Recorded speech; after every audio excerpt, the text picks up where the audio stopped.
talking and plotting, man, they fake and phony. Yeah, them niggas ain't my homies. Now everywhere I go, low key with a cool stroke. So the next time around, if you play it's going down, I'm addicted to that boss life and the way that shawty sound. Get the fuck out my way. If you test, I let it spray. I got families to feed, and it's crucial every day. I don't flex, I don't fold, I just stick to the code. Keep my youngins in the cut, never fold and do what's told. Get it done and make a bring about you. What up, though? It's the word. You see the title. Let's talk about it. I got a special guest with me right now. I'm feeding my daughter. But yeah, I got my homie coming up. We're gonna talk about relationships. But while we wait, let's understand what relationships are. Right? I mean, most commonly we define relationships in a romantic, friendship, and even business, right? And we look at it. Honestly, I don't know how people look at it as an agreement, as a bond. But what it is like a covenant of transferring of energy from one person to the next. And to establish this correctly, it has to have two parties. Both sides have to have an agreement that if it's a romantic relationship, what up, dog? Thanks for coming in. Oh, okay, baby. Almost knocked my baby head. But yeah, it's a covenant. It's an agreement, a contract even between two parties. You know, and a lot of times what happens is both sides don't agree. You know, so you'll have one person putting themselves into the relationship and they ain't getting nothing back out of it. But like I said, for this to be properly established, it has to be two agreeing parties. Come on, baby, you got to burp now. You go burp on camera? Well, you ain't on camera, but you got to have, what up, Nate? Miss Queen, what up, though? But both parties have to be in agreement, right? And a lot of times, that's not established. Oh, there you go. That's my big girl. Sorry, I had to burp my daughter. But both parties haven't agreed to the terms because we use it as an unwritten rule. So a lot of times we think we're in a friendship with someone, and it's really an association. We just associates, you know, because you have one party putting more energy into it and not getting nothing back. And eventually that's going to become a problem. If it's in a business relationship, if it's in a romantic relationship, if it's in a friend relationship, if both parties aren't in agreement to give the other party what they're coming together for, you know, as in when we have friends, we look at those people as dependable when we need them. If it's emotionally, if it's physically, if it's, financially, you know, we look at someone who we call a friend as someone who's going to be there for us in a time of need. Same in business, you know, in business, the parameters switch. But if you have a business relationship with someone, that's your partner. That's someone who's going to be there in your time of need. And in a romantic, it's different parameters, but it's similar. You know, someone that's going to be there when you need them. So if this covenant, if this agreement ain't done by both parties, a lot of times that's why. You know, both parties not looking at it at the same way. And like I said, a lot of times we use this word as friendship, and it's not friendship. This is an associate. It's someone you met. Because for a proper friendship, that's something for a relationship in general, no matter if it's any of these three. It takes time to establish.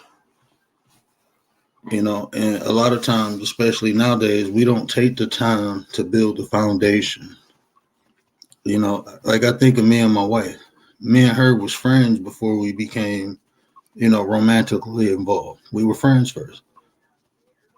So even now, we still have that friendship, but we're also romantic too. And a lot of times when people, get together romantically, that's all they have is the romance part. And when that fire is gone, then they look at each other like, what was I doing? Why was I here? You didn't establish a solid foundation. Like I heard people say, business and family don't mix. All the business that I do is mainly with my family. My family worked with me and helped me, but that's because we got a solid foundation. If your foundation ain't solid, and if you don't have a proper, say if you got a friend and your friendship, the foundation ain't solid, and y'all try to go to business together, how's that gonna work? Well, y'all friendship ain't even solid. Now you going into another realm with this person, and y'all haven't even built a solid foundation for one relationship, let alone another one. Same thing with business. If you want to mix business and your significant other, if that romantic relationship ain't solid, it's not gonna work with business. See that, in my opinion, this is just my opinion, but the foundation of relationships is first becoming friends. I mean, any area you want to go, and the reason I say that is because that's like the if we want to compare it to school, being friends, learning how to be there for someone in their time of need. That's the foundation. That's like kindergarten, and then you excel. You can go up. You can go, as far as romantic, or I mean, business. Uh, business is another thing, because even with the business, you don't got to be friends. But if you looking to have a good romantic relationship with someone, my advice is to be their friend first. Because if you can tolerate them as a friend, 9 times out of 10 you can tolerate them as a lover. She likes to have kids. And I think that's what works with me and my wife. It's like I'm goofy. I pick with her all the time, just like when we was friends. But now we married. So now when I do it, it keeps that playfulness, over with us. Like sometimes when you with somebody for a long period of time, like that fire died down. But like I know her ins and outs because we was friends. So just by me picking with her all the time, it keeps that fire ignited. So I would establish a friendship first, because this is the person you decided to spend the rest of your life with and build. And a lot of times, just from observation and just knowing some of my friends, they they relationships more business like. They're more like partners. You know, and that works for some people. It honestly do. If you got a certain personality, that works, but that can't be the standard. Like even what I'm telling you now, this is just a way. Um, this is just the way it worked for me. So this is just another tool I'm giving you. It's not. I'm not saying this is the 100% correct way to do it, because it's not. But what I'm telling you, a lot of times when you have a romantic relationship in this businesses businesses go bad too. Businesses don't last forever. And if Like I said, if you got that type of personality where it's business, I understand. But if you are the romantic type, the kind of want to feel that emotion of love, then I would say be a friend first. Because even when you both get old and can't do the romantic stuff no more, y'all was friends first anyway. This is somebody when you get married. This is someone you saying, "Hey, I'm gonna spend the rest of my life with." You know, this is someone I'm gonna spend the rest of my life with.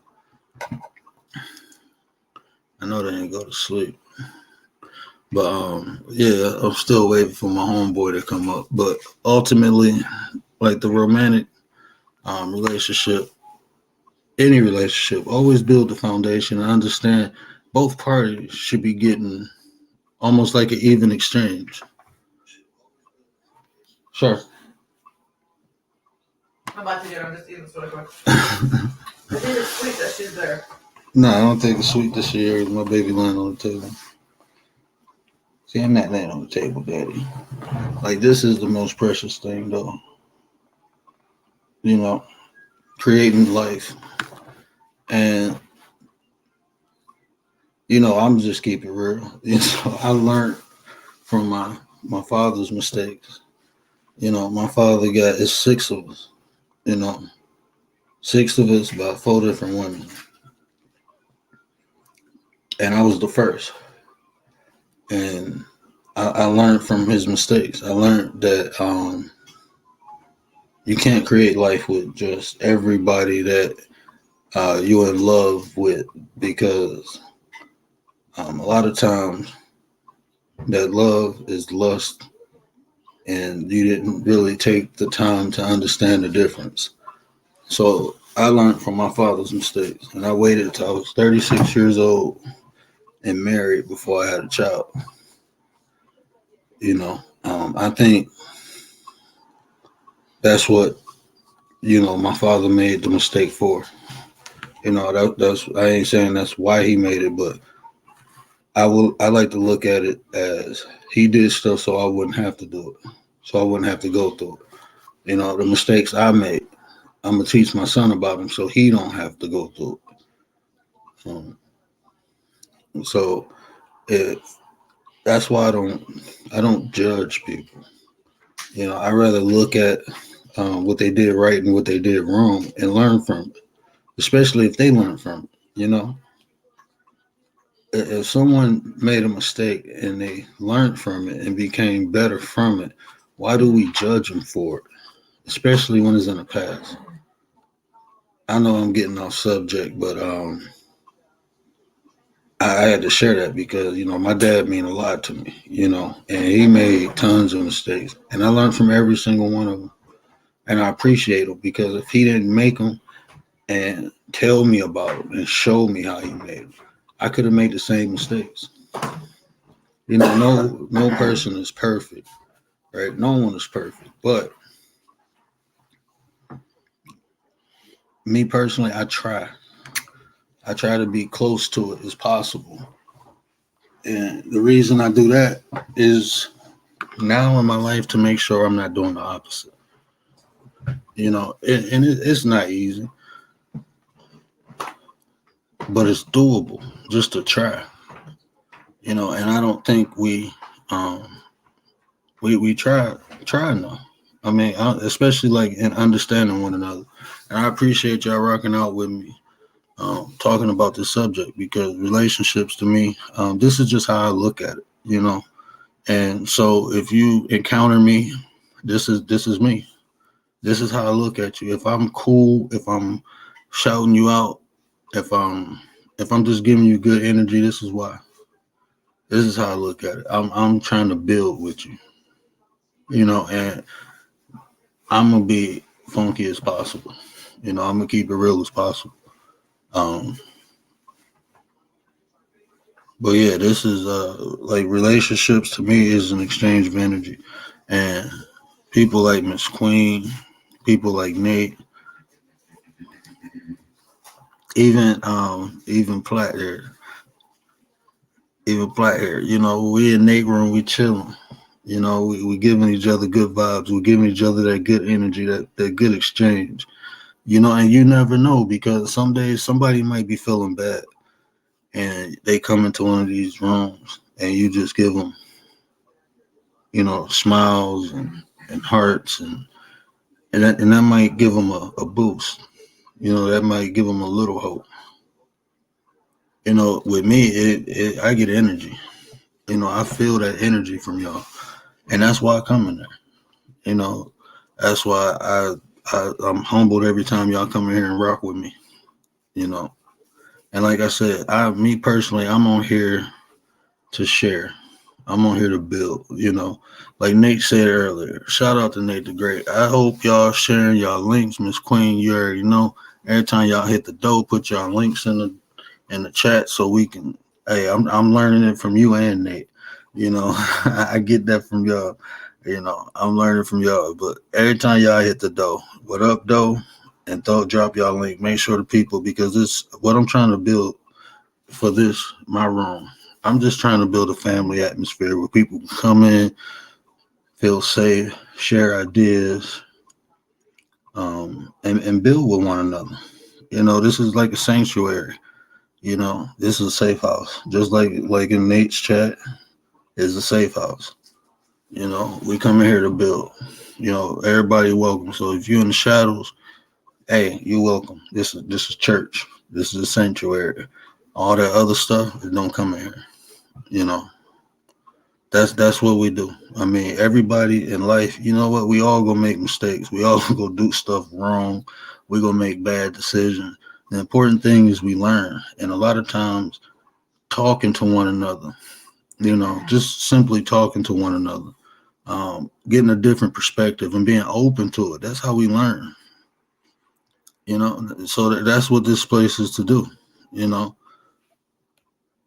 come in here, share stories. I mean, we all come from different avenues of life. You know, like if anybody got an idea or want to share their idea of relationships, friendships, feel free to hit the link. Like I said, we up here building.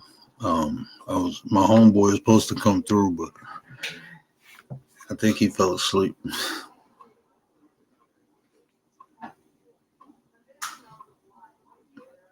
Yeah, I think he's asleep. But yeah, I think if we just took the time to really understand what the significance of the relationships, what we can actually do with them. You know, like I said, if we build a solid foundation, and when you have a disagreement or you just have a different perspective, if you truly have good intentions for dealing with the other person, you'll be open. You know what I'm saying? You'll be open and understanding. When you have disagreements or misunderstandings, you know, and you'll be able to resolve. That's like my friend I'm waiting for now.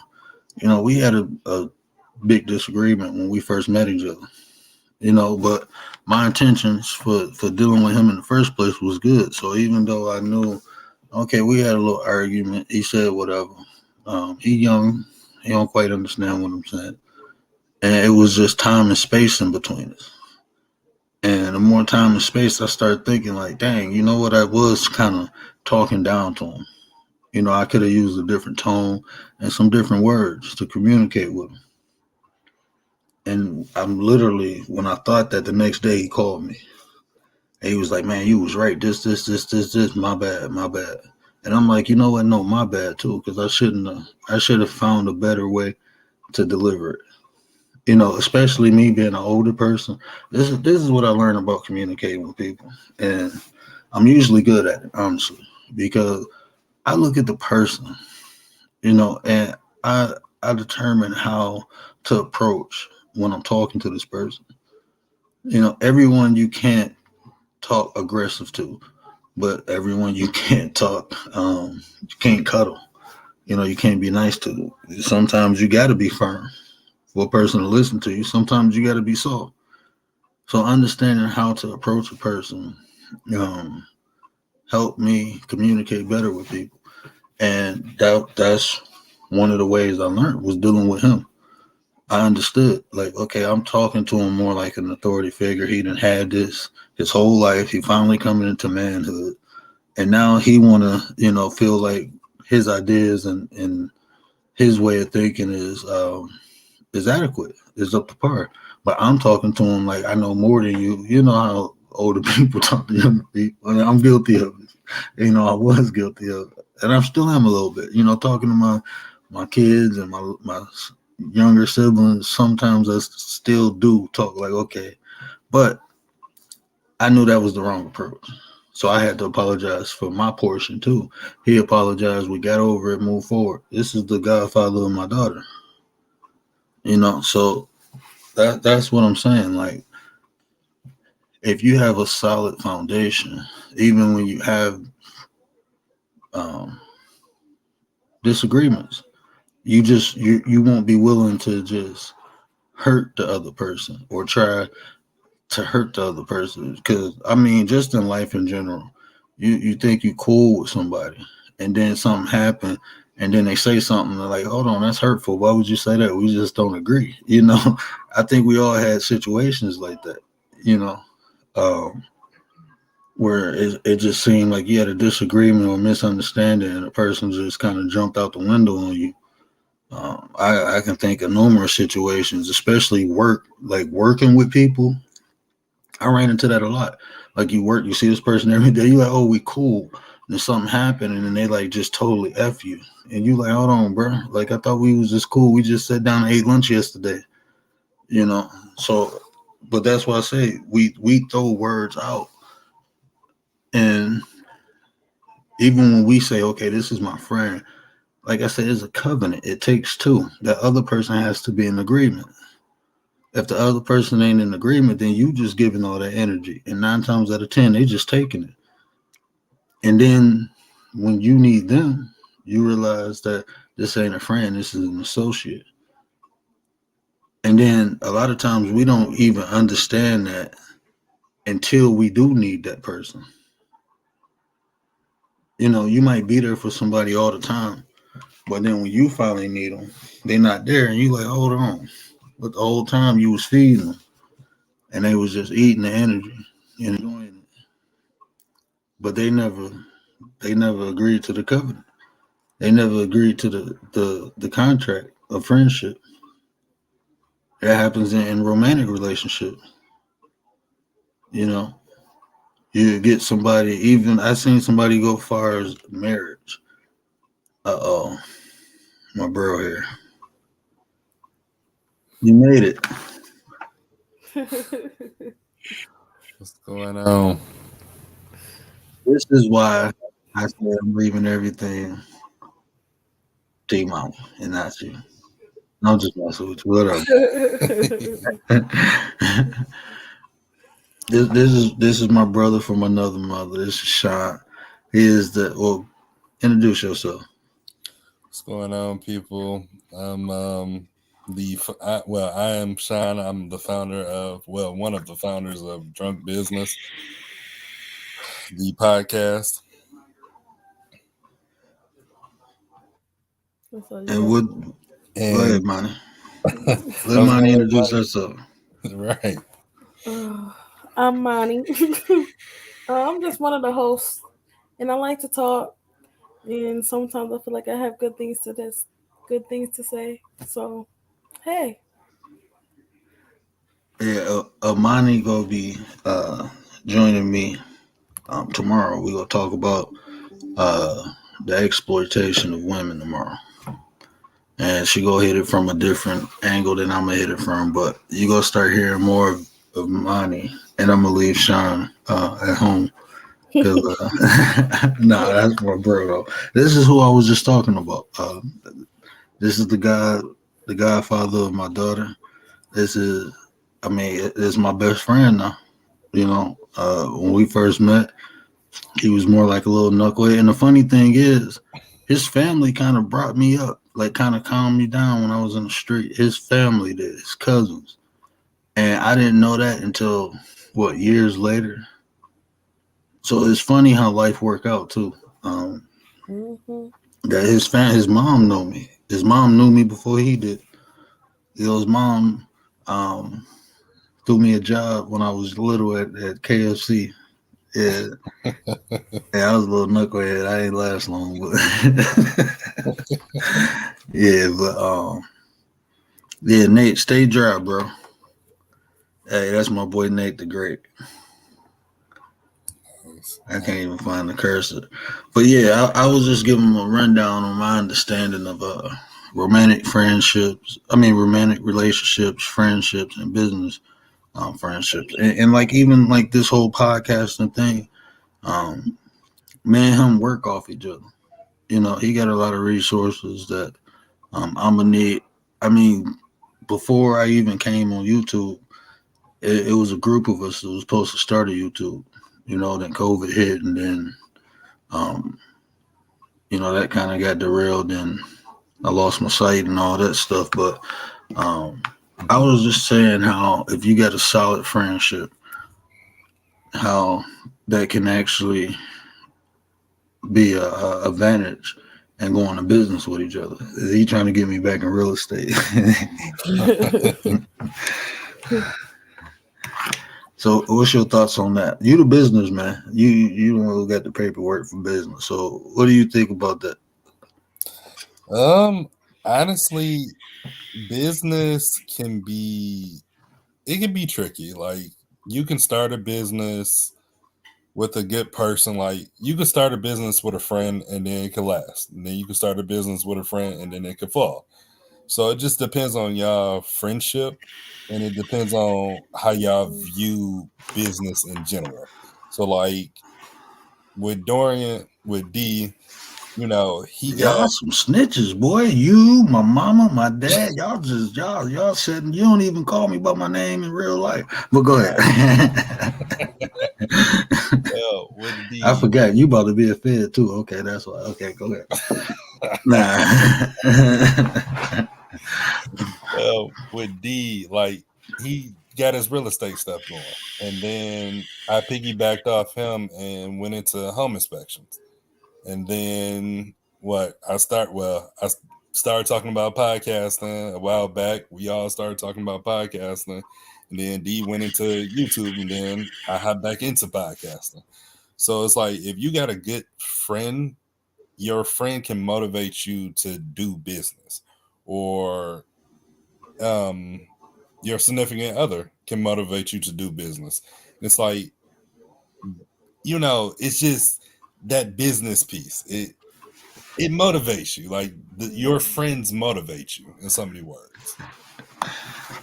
Okay. I Yeah. feel like back to, well, you said, you can go into business as long as you have that strong connection. And I feel like that's true. Like you can't go into business with a person that you ain't never argued with.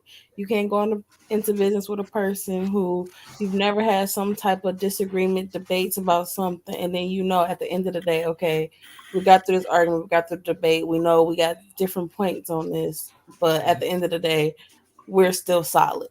We're good. We can move forward. Because if you've never experienced those challenges with a friend, then you don't know how y'all will handle conflict. And when you start a business, you're going to have those moments when you disagree on something. You're going to have those moments when somebody sees something that somebody else doesn't. So I feel like it's important for you to actually know, like you said, that this friend is a solid friend. We didn't actually been through something, so we strong enough to go through this. Either if it's great, we're gonna be all right. If something end up happening, failing, somebody decide to go their separate ways, at the end of the day, we're still gonna be okay. Now let me ask you this, Monty, because I gave my definition of what a relationship is. Let me ask you yours first, and then I'll tell you what I said. So when you think of like a relationship, if it's friendship, romantic, or business, what is your understanding or your perspective of what a relationship is? So an actual relationship is, because I guess there's, for me, there's different levels to a relationship, because even if I just have an acquaintance, that's a relationship. But at the Right. same instance, I have a different type of connection. I'm not going to tell you as much as I am an acquaintance as I would my significant other or my best friend. So I guess a relationship is someone who you have open lines of communication with, someone that you can basically, like I said, well, for an acquaintance, you may or may not get to the point of disagreeing, but with a significant other or a friend, someone that can come to you, tell you about yourself, you can tell them about yourself, and you know, this is only to help me get better. This is not something conniving or something that's later on they trying to lead me down the wrong path, so I'll look stupid. Um, and I just feel like a relationship is a connection between two, sometimes more people, two or more people, or a group of people who know how to communicate with each other. Honestly, for me, it's really about communication. It starts off with a hello, and it can end with some of the meanest words in the world. So I guess that's pretty much my off-brand definition of a relationship. It's just the basis of Not off brand. like Jesus. communication for real. Like it's the contract of communication, emotions, and a reflection almost. Now check this out. Now I gave this was my definition. It was a covenant of exchanging energy between two people. And when I say energy, that's exactly what I mean. Words are frequencies, a form of energy. Emotions happen in frequencies, a form of energy. So when I'm saying is a covenant that two people agree, like we go share these things, we go take care of one another. That's my explanation. And like you said, it's different levels. Like I listed romantic, friends, and business. I mean, but it's more levels than that. Like you can even say, um, like you said, an acquaintance. That's the I guess that'd be the base, the preschool level of a relationship with a person, you know. But that's just my understanding. Now, Sean, I gave you the hard task to come behind me and Monty. So, what's your understanding?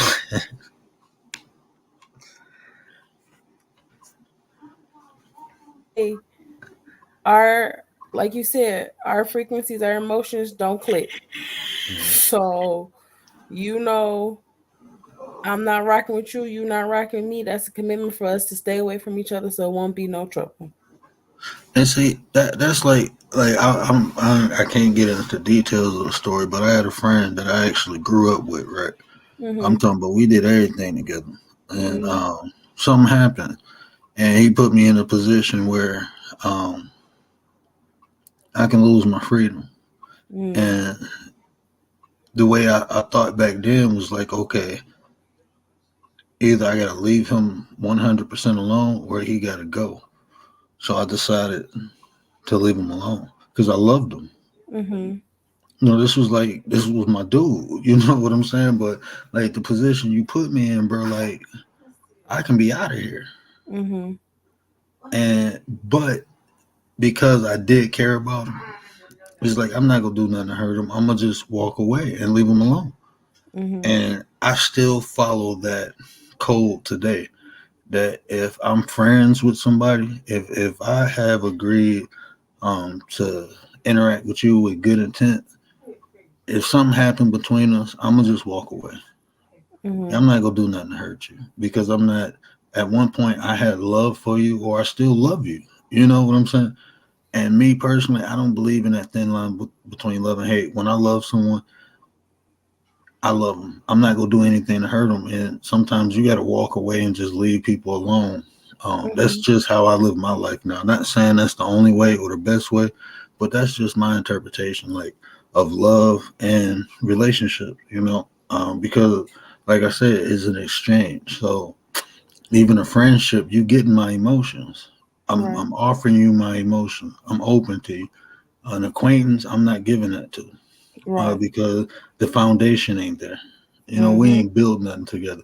And that was another thing that I felt about relationship. It can't just be something that happens overnight.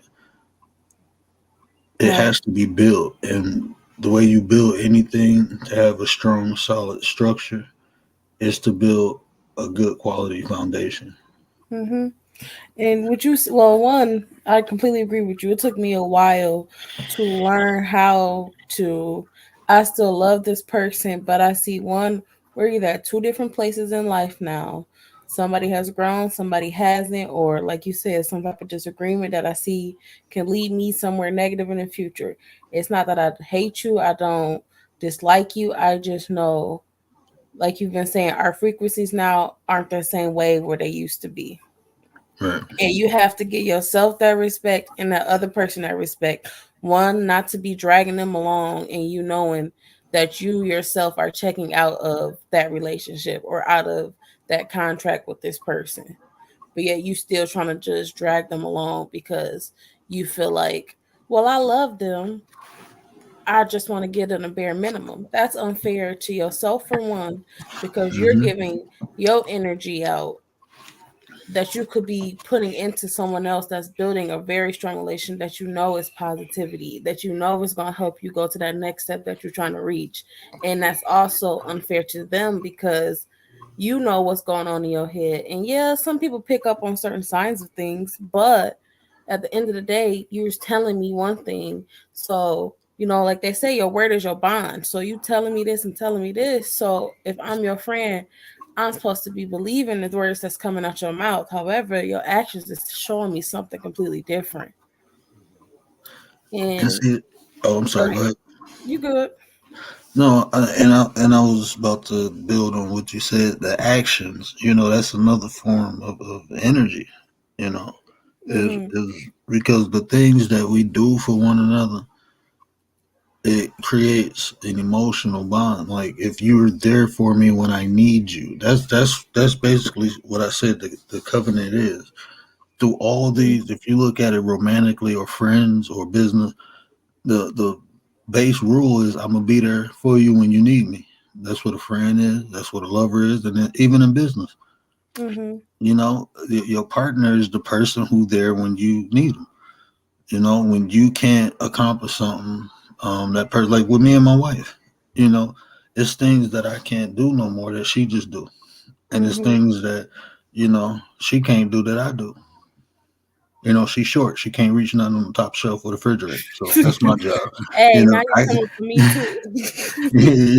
I can't see, so you got to drive.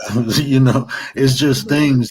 I'm there for her when she needs me. Like after the show, I got to rub some feet, and I'm okay with that. I'm rubbing my wife's feet, you Mm-hmm. know. But that's the covenant, is Right. being for one another. Like And that even kind of goes to, like I was saying, at some point in life, things happen where energies and frequencies are going to change. It's a matter of, can we accompany our changes together and our actions together so that I can help benefit you, you can help benefit me, and we still, our frequencies ain't the same. We're not the same person we used to be. However, I still know that basis, like you said, that foundation of what we had is there. That foundation is very important. That's why when people are so quick to go out and call people friends and call people this and call people that, it's a are you sure this is really your friend? You ain't even really took the time in to see who this person is. Like, I strongly believe if you've never been through something with a person, you never truly know where your right, friendship lies. and that's fact. That right there. That's why I said that's how you know, and that's the covenant itself, is being there when in need. And like, I'm gonna get a little personal. But like like when we went to the apple orchard, Mhm. I don't like being in big groups of people because I can't see, so I'm a little uncomfortable. But with Sean there, Sean like, no, don't worry, we'll go. When we went to Tilton Street, going to look at the Sean like, no, bro, don't worry about it, I'll be there. That that made me feel comfortable, you know. Mm-hmm. But that's like Sean is there, and them are just little things, But Sean has been there ever since I've been going through this. He's been there, and that's one of the only people, And that's why I said I'm grateful. So anytime he need me, it's like call me. I can't drive to you. You got to come get me, but call me. but Thank that's you, Miss Perp. Oh yeah, there's Perp. That's my homie. We be in Nate the Great podcast, and we be laughing, giggling, thinking, and dancing. They're my people.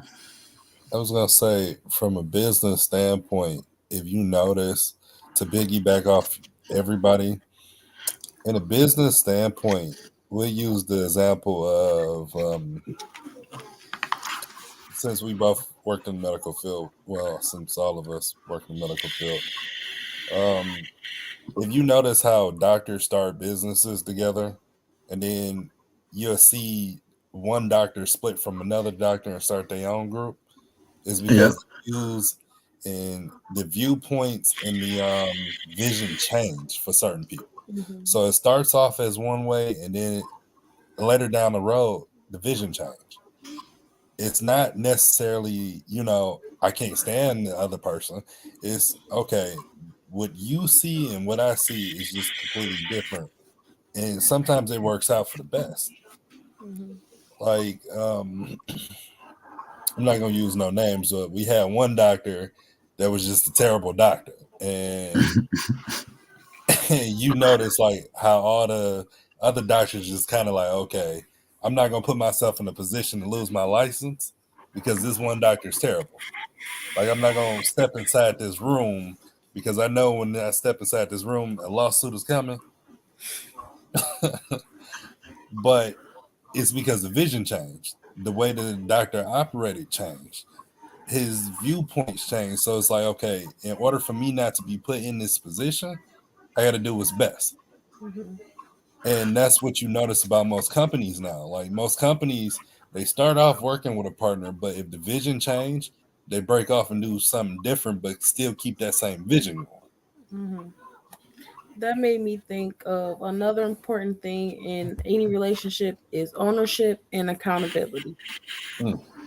Because at the end of the day, how you start off a friendship is how things basically are going to progress.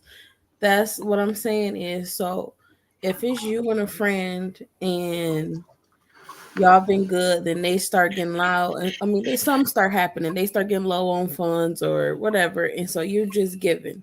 And then they come back asking, you just giving. They come back asking, you just give. And then they come to ask you, like, hey, do you need anything? I appreciate everything. You're like, no, it's fine. Then you turn around, do you need anything? They're like, yeah, can I? Some. So then you're giving more. It becomes like a cycle and a foundation. So now this friend has a basis in their head almost like, granted, it shouldn't be a friendship like this, but some people are like this. But now they have a basis in their head of, okay, no matter what, I know this person's going to give me this, give me that, give me that, give me this, give me this. So I'm just going to keep asking them for stuff.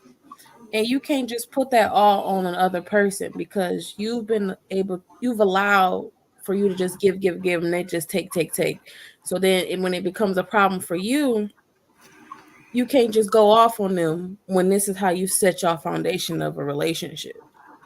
You have to take your own accountability and realize, okay, yeah, I'm mad at the fact that now I feel like I'm being used, but at the same instance, I have to take my own power back and realize that I've allowed you to, come in. Don't get me wrong. I'm not saying I wasn't here for you when you needed it, but now I'm starting to see certain things for what it is. So you either can take that step back, like I said, and realize I need to let this friendship go and not continue to drag them along, or you take the time to sit down and have a real conversation. This is when that point of the cross bridge comes in, the crossroad comes in of, I'm trying to let you know this is our pattern and this is how it's been making me feel. And now it's come to the point in my life where I can't do that.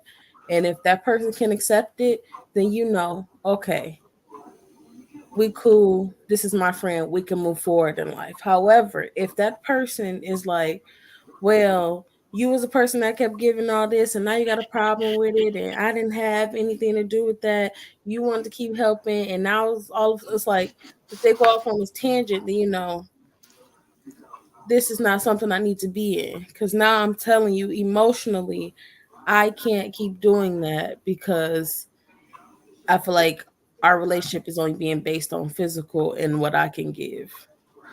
So that's another important thing for me, is being able to take ownership of how you set up a foundation of a relationship, and accountability further if you are now uncomfortable with how you set that basis.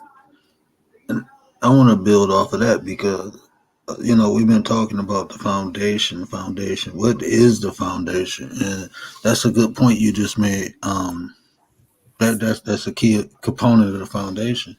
Is I believe in one side taking accountability, and the other side being open to constructive criticism. Like with me and Sean. I mean, if he come to me and be like, "Hey D, this that, what you think?" And I'm able to give him constructive criticism. I'm not telling him what he's doing wrong without showing him another way to do it, and vice versa. I'd be like, "Hey man, I did this." He'd be like, "Well, did you think about this, or did you look at it like this?" And I'm like, but I think that's especially when you're talking about a friendship, business, Mhm. or romantic. Like even me and my wife, that's the main person who checks me. Like, "Hey, you tripping?" Like chill out, go drink some coffee, go do something. That's the main person to check me. But if I'm not open to that, that's the energy being passed one way. Mhm. And that's why I say it's a covenant of exchanging of energy. Like these things, I think accountability, being open to constructive criticism, not tear. You don't supposed to tear your friend down. Right. That's not what you're supposed to do. If someone is doing something, if you're doing something wrong, you can tell them that he's doing something wrong and build your friend up. And I think that's what friends do. I mean, I don't. If someone is tearing you down, in my opinion, that's not your friend. Right. Um, Mm-hmm. and communication is key. Even though you know, um, yeah, communication is key. But what are other boundaries? Um, we got to understand each other boundaries. Mhm. And respect those boundaries. Mm-hmm. In a relationship, I think that these things should be established in the foundation and understood as going forward. Because when you do have disagreements, by having a solid foundation, a solid understanding of one another, I think you can resolve them. Mm-hmm. In business, it's so many relationships that you have. Like with right now, like around me, I have some of my closest friends that give me the good, the bad, the ugly. Like, hey, dude, this was, I didn't really like what you said on this, but hey, it is what it is. But I respect the people that's around me because they're giving me the good, the bad, and the ugly. And you have to take that all into consideration because your closest people will tell you the truth. If you can't accept the truth, you'll never, I'm not gonna say you won't prosper, but Monty, help me out with this. Okay. You Like, I'm trying to put it in a way, like, if you can't accept the truth. if you can't accept the truth, you won't be able to like gain You- a higher understanding, I guess. Mhm. If Like, I mean, if you can't accept the truth in general, if it's business or anything, mhm, you just go keep getting blinded by lies. I mean, Mhm. it's like you're choosing to be ignorant but I'm not even. I don't like that word, and I'm gonna tell you why I don't like the word truth, because truth is just something a bunch of people agree to. Thank I you. will use facts. If Bias. you can't accept reality or mhm, facts, because those are two totally different things too. Reality is what we live. Facts is something that can be proven, but those can be two totally different things. Mhm. You mhm, know what I'm saying? Facts and reality. So I think me personally, Like if you coming to tell me like, okay, yeah, this is how it's supposed to be, it's proven, but this is the reality of the situation. Them two pills I gotta swallow, Mm-hmm. because I might be dealing with facts at sometimes. But the reality is this. This is just reality. This is just how things are. If it's right or wrong, this is how it is. I mean, you can say, like this is facts. There are enough rich people in this world for there to be no poor people. Those are facts. All these rich people, one person can end poverty in the world. Literally, that can happen. Jeff Bezos can give everybody on this planet $1 million or at least $100,000, and there will be no poverty. But the reality is that it never happened. That's the reality. The reality is it's gonna be poor people. Poverty is a business. That's reality. Poverty is a business. If you want to believe it or not, I can prove it to you. I can I show you. believe it. I can show you how poverty is literally a business. Mm-hmm. And the facts are is enough rich people on this planet to solve any issues or problems that we have that we need finances for. That's just facts. But the reality is that it never happened. Because mainly the reason why people are rich because there are poor people. Mm-hmm. I mean, it is like when I say duality, it's one end of the stick. One can't exist without the other. Right. Mm-hmm. And that's a fact. I mean, one can't exist without the other. People can't be rich if there are no poor people, and they know that. Mm-hmm. They. I mean, I'm not trying to get all spiritual on you with this conversation, but the reality is, the people in charge understand and function off principles that the world, that the planet, that the universe function off of, and most common people don't understand. And that's why they're in the position they are, and we are in the position we are, because they understand how things work and how things have to go, and we still looking at truths instead of facts and reality. But I digress. It's like since we hopped on a topic of facts as well, it's like when you use the business model between McDonald's and Chick-fil-A. If you think about it, like people would rather go to Chick-fil-A because of the customer service. It's not because of the food, it's the customer service. If you're giving top-notch customer service, you'll go there and eat every day. That's a fact. You may get sick and tired of the food. You just really want the customer service. Now, let's take that same business model and put it into McDonald's. If McDonald's line wasn't long, if the customer service was great, everybody would still eat. Well, everybody would still continue to want to go back to McDonald's. They wouldn't switch their plan up. But it's just interesting watching these business models now. And it's like what people don't understand when you start in these businesses, it's about what you're delivering. If you segue from your plan, it can hurt you. You have to be consistent across the board. If you're not being consistent across the board, then it's a problem, which goes back to that relationship piece. Like you have a relationship in your business. You have a relationship between your business model, the people that you hire. Man. Hold on 1 second. Hey, Leticia, if you still in here, drop your link.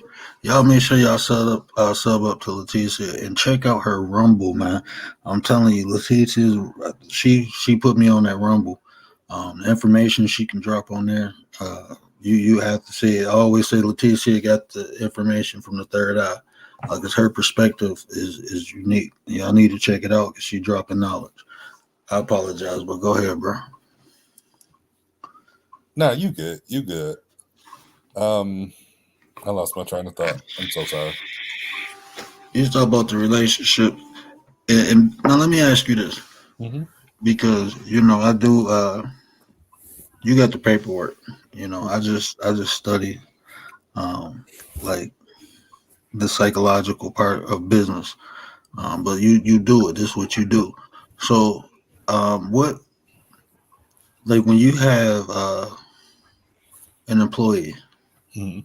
what kind do you even try to form a relationship from the position you're in with people under you? Um, you want the corporate answer or you want my answer? No, just you raw. Yeah, this the raw show. We just people talking. Even though people do different things, we all just people. So I don't want the I don't want what I call the institutionalized thinking part. I want the reality part. Like, what do you do in your position when you got people under you? Do you try to establish um, uh, a relationship, like a almost like I'll give you an example. Like, Mm, I was the man on the afternoon shift, so mm, I made sure everybody on the afternoon shift felt comfortable with me. Comfortable with me if they mess something up, like come tell me so I can fix it quick. I tried to make it like even now, like I don't try to judge people.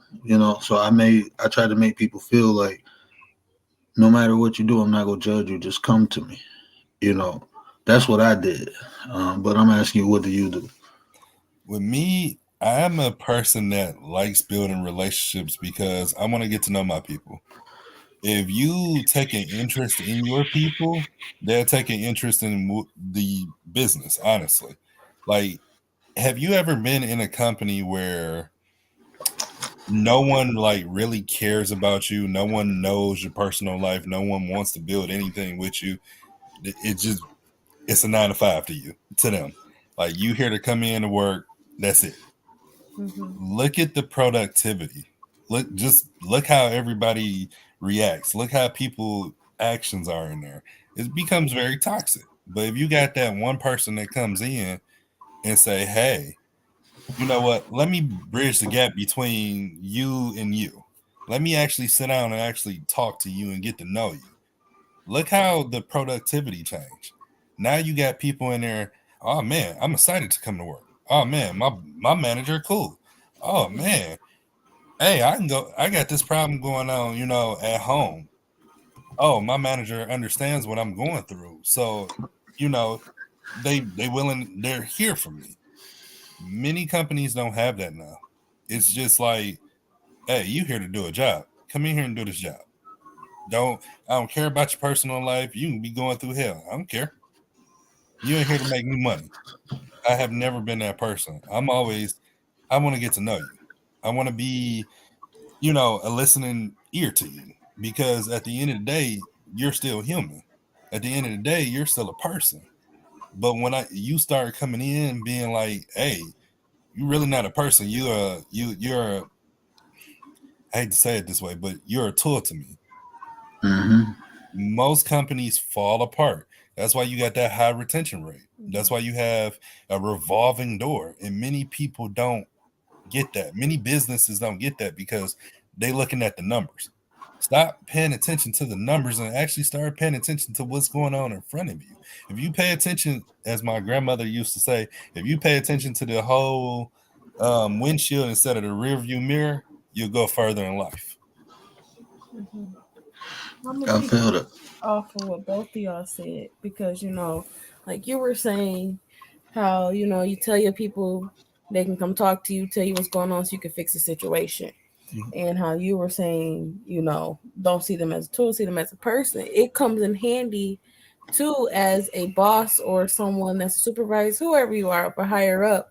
If you building relationships with these people and they know like you a hard worker, they are more willing to come and tell you what's going wrong in a quicker time frame than if it's somebody feel like, well, he don't care about us, so if this company burn and crash, I don't care.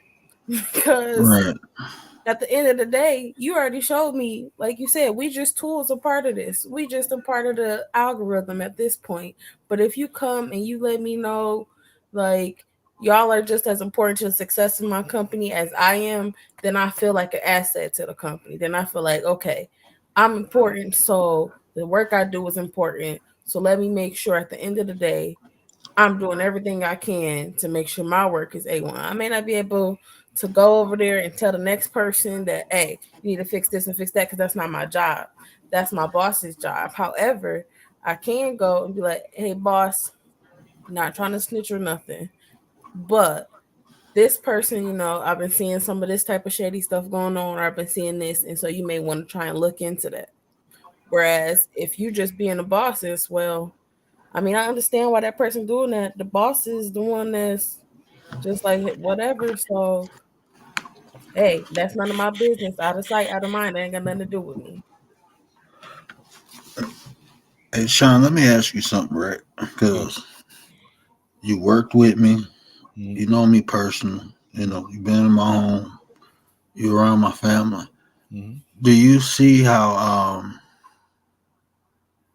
like the way I am at work, do you see it translating to like our personal relationship, like our work relationship, our personal relationship, and then just how I interact with my wife? Do you see the same traits I display in each category? Yeah. Like, you never change. Like, you have always been this person. I'm here to help. I'm here to, be there for anybody. Like, it was times, and I can honestly admit, where it was just like being young and dumb. With me being young and dumb at the time, it was like, man, this man crazy. I am crazy. I ain't gonna argue. Like the amount of hell that they would put you through, and it's just like, yeah, I'm not coming in and deal with that. And then it was like, no, now, being in those roles and being in those situations, I get it. Like, okay, you really tried to bridge the gap. You really tried to make it better, and no one gave you that chance to make it better. And if you notice now, and it's kind of funny that you bring this up, I seen one of the doctors yesterday, about 2 days ago. I seen one of the doctors we used to work with, and he told me, man, how bad it is up there. And he said, it's so bad. I wish we can get y'all back. Bro, I had 2 of the CRNAs, and one of the doctors hit me up like, look, we know you can't see, but we just need your brain. I ain't gonna tell you which one said that, but they was like, we just need you just here. And I'm like, nah, I'm straight, man. I ain't doing that shit no more. I'm good. It's a headache, man. I'm straight. But I mean, because you can't, like I said, if I can't change the environment, I'm gonna change my environment. I'm getting out of there. If I can't make an effective change where I'm at, then I'm not supposed to be there. And there's no harsh feelings or nothing. I go places and I try to release what's inside of me. And if I can't affect the environment, then I'm not supposed to be there. I understand that, and I'm at peace with that.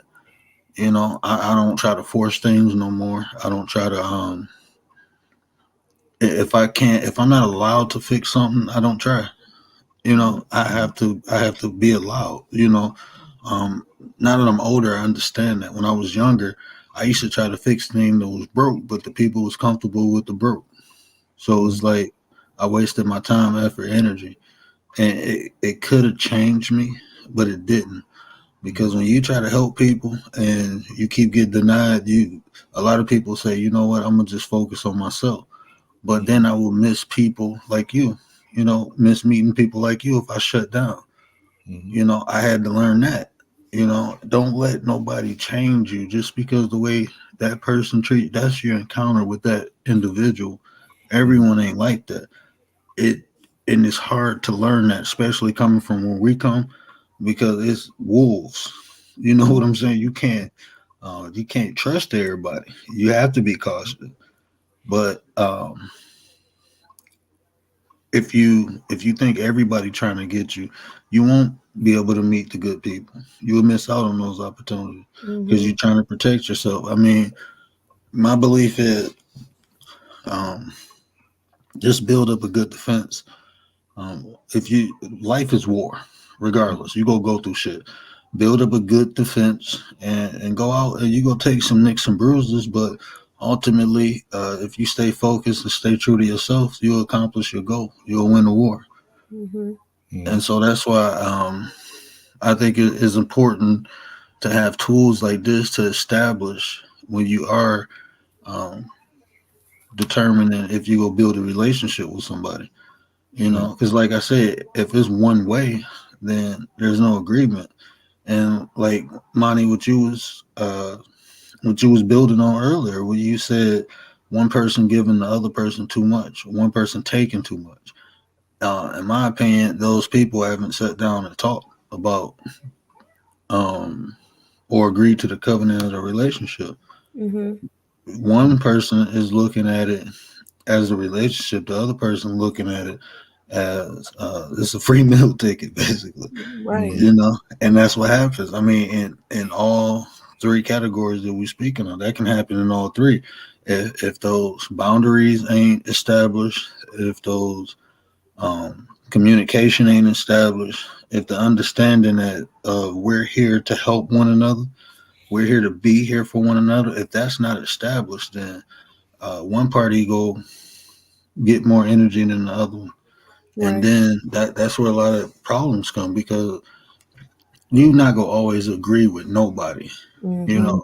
But when that happens, if you have a solid foundation of understanding, um, being able to accept constructive criticism, and taking accountability, if you have at least those minimum things established, when you do encounter, Mm-hmm. a disagreement, it can be resolved.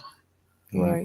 Because I don't know if y'all was in here when I was saying earlier, like if me and Sean get into it now, and then tomorrow I'm just throwing hateful things at him and trying to hurt him and break him down, we weren't never friends.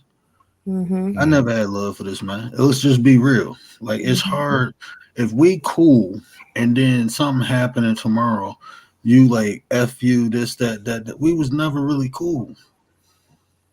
Right. Yeah.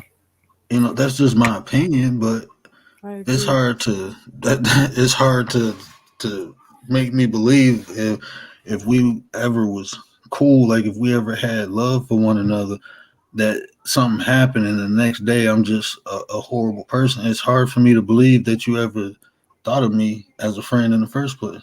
Right. Mm-hmm. I feel like that's why it's important to be able to learn and to know, because it took me time to know the difference between a relationship and a transactional ship. I like So that. a relationship, like you said, is that foundation is solid. It's the communication. As far as I can disagree with you, you can disagree with me. I can show you your cards, you can show me my cards, and at the end of the day, we know it's not hate, it's love, it's that. Whereas the transactional ship, it's as soon as one transaction stops, whether that's physically, mentally, emotionally, whatever, as soon as one thing changes for one person, then they feel like, okay, you're no longer giving what I agreed upon. You're no longer giving me what I was expecting you to give me. And so now I'm going to switch up. Now it's, I don't really need you no more. So what I'm going to keep putting up with the stuff for? I'm finna tell you how basically the stuff I've been holding on to while our transactions were still good. But now that some of our transactions are turned bad, I'm finna just tell you this, this, and this. I'm finna dog you out. I'm finna do this, and it's 1, 2, 3, 4, 5.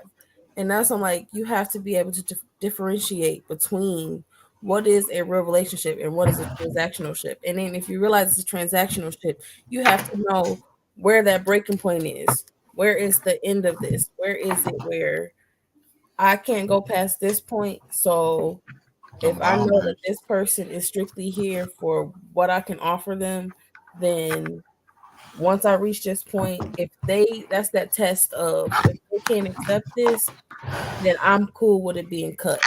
That's it. Because once a transaction is complete, it's over. Oh, that's my homie Rachel. Nate the Great Stalker. These my people, man. These my YouTube people. I appreciate them coming to rock out with your boy, supporting your boy. And then this my family. This is the godfather of my daughter. Something happened to me. I entrust this man with the safety of my daughter. So I appreciate y'all coming to rock with my family. I appreciate my family coming to rock with y'all. You know, these are people who I rock out on YouTube with. But yeah, we having great conversations. But that's what we do. We build, and I think what's important is like when you is that foundation. That's key. Mm-hmm. And it's to understand if you in a relationship and you giving more than what you're receiving, you need to understand that's not a relationship. Mm-hmm. I mean, I think that's important to understand too, because eventually you go get tired of being there for someone who can't be there for you. And when that happens, like you said, Monty, you got to hold yourself accountable first before you even hold that person accountable, because you allowed the conditions to be created. I had to do that with my ex. You know, I had to accept the fact that the stuff that she was doing that I didn't like, I tolerated it for a point. And then it got old. But I had let it go on for so long that it became normal. So I can't just say, you know, you doing this and it hurt me, and I let it go on. So I have to hold myself accountable to learn. You know, because if I didn't, then I would have just been blaming everything. Well, you did it, it's your fault. No, I held myself accountable. I took responsibility. And even, you know, when we was going through the divorce process, I told her that. Like, all this ain't your fault. A lot of it is mine because I allowed it to go on. And I apologize for that, because it became a problem that I couldn't tolerate no more. So I do apologize for that. And I learned going forward, things that I don't like, I don't like. Things that I can't tolerate, I'm not going to weather no storm. No, I don't like it. These are my boundaries, because I didn't establish that the first time. But I learned from it. So that way, with my next relationship, I was able to establish that. And then everything worked out perfectly. Right. You know, so I think that's important too. Right. And I feel like what you're saying, it's important. This is how you know if a person really is important or people are important to you too, is because you'll start holding yourself accountable for stuff before they even say anything. Yes. I do it with my wife. Literally. Like, you'll do something, be like, damn, okay, I really shouldn't have done that.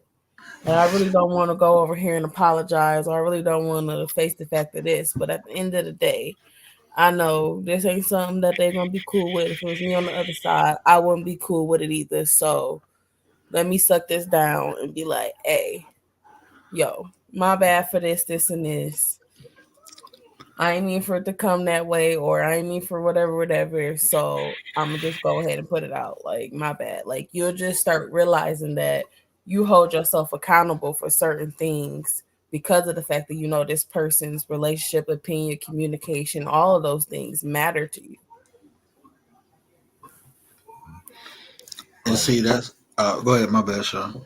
No, go ahead. No, I just think so like so do you think it's fair, right?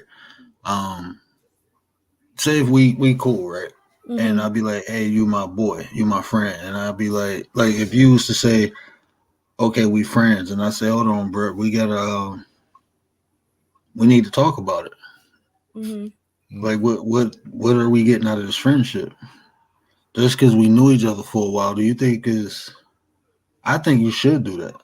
Like, before somebody say, okay, that's my friend, like, hold on, let's make sure we have an understanding of what we saying, because I think that happens a lot too. You know, people just be like, hey, you know, this is my boy, this is my friend. And just because you knew a person for a period of time, that don't mean you got their best interest. Right. You know, so but this is why I said, because we got to have these conversations. It's like, because I just like me. If I'm doing something wrong, or if someone can show me a better way to do something, I want it because the whole reason I'm having this conversation is because there's no trust in our community. There's no trust in society no more, let alone a community of people. There's no, like, people don't trust people in society, no matter what race, religion, creed. No, people just generally don't trust people. And I think we, instead of talking about it or continue to say there's no trust, we can't trust people, why don't we have conversations to find solutions for it? You know me, I'm not gonna complain about nothing. I'm gonna just fix it. That's just how I am personally. Mhm. And this is how and in this conversation, these things I'm sharing, that's simply, this is how I establish relationships with people. Like, people have to have an understanding of who I am because I move a certain type of way. Mm-hmm. And if they can appreciate that, if they can accept that, then we can move forward. And then I want to know how they move, because you can have this. I mean, you know, I'm not gonna keep continuing to say I'm from the street, but I say it like this: the type of upbringing I had to be careful. Mm-hmm. So I understand, even the condition I'm in now, my blood did this. So I understand everyone doesn't have my best interest. So I feel like if people are really genuine towards me, they won't mind building this foundation, Mm-hmm. you know, because it'll be beneficial to both of us in the future. If we really go call each other friends, why not build a solid foundation? Why not understand each other's boundaries? Why not understand how to communicate with one another? These things should be established, Right. in my opinion, and that's what I do. I Mm-hmm. guess like my wife say I'm vetting people. It's not that I'm vetting people. I'm just making sure that we have a clear understanding that my intentions to interact with you are genuine, and I want to understand that your intentions to interact with me is genuine. And that way we can just build, and we don't have, I'm not dealing with people who I feel I have to watch. I'm not doing it. You know, what's the purpose of me being cool with somebody and I got to watch my back? Mm-hmm. You know, so this is what I do. The world is desensitized 100%, Nate. Facts, Rachel. Mm-hmm. Oh, Rachel, I'm trying to get Rachel. She will not start a page. I'm gonna get her up here. You can Yeah. know someone for 20 years and still don't know them.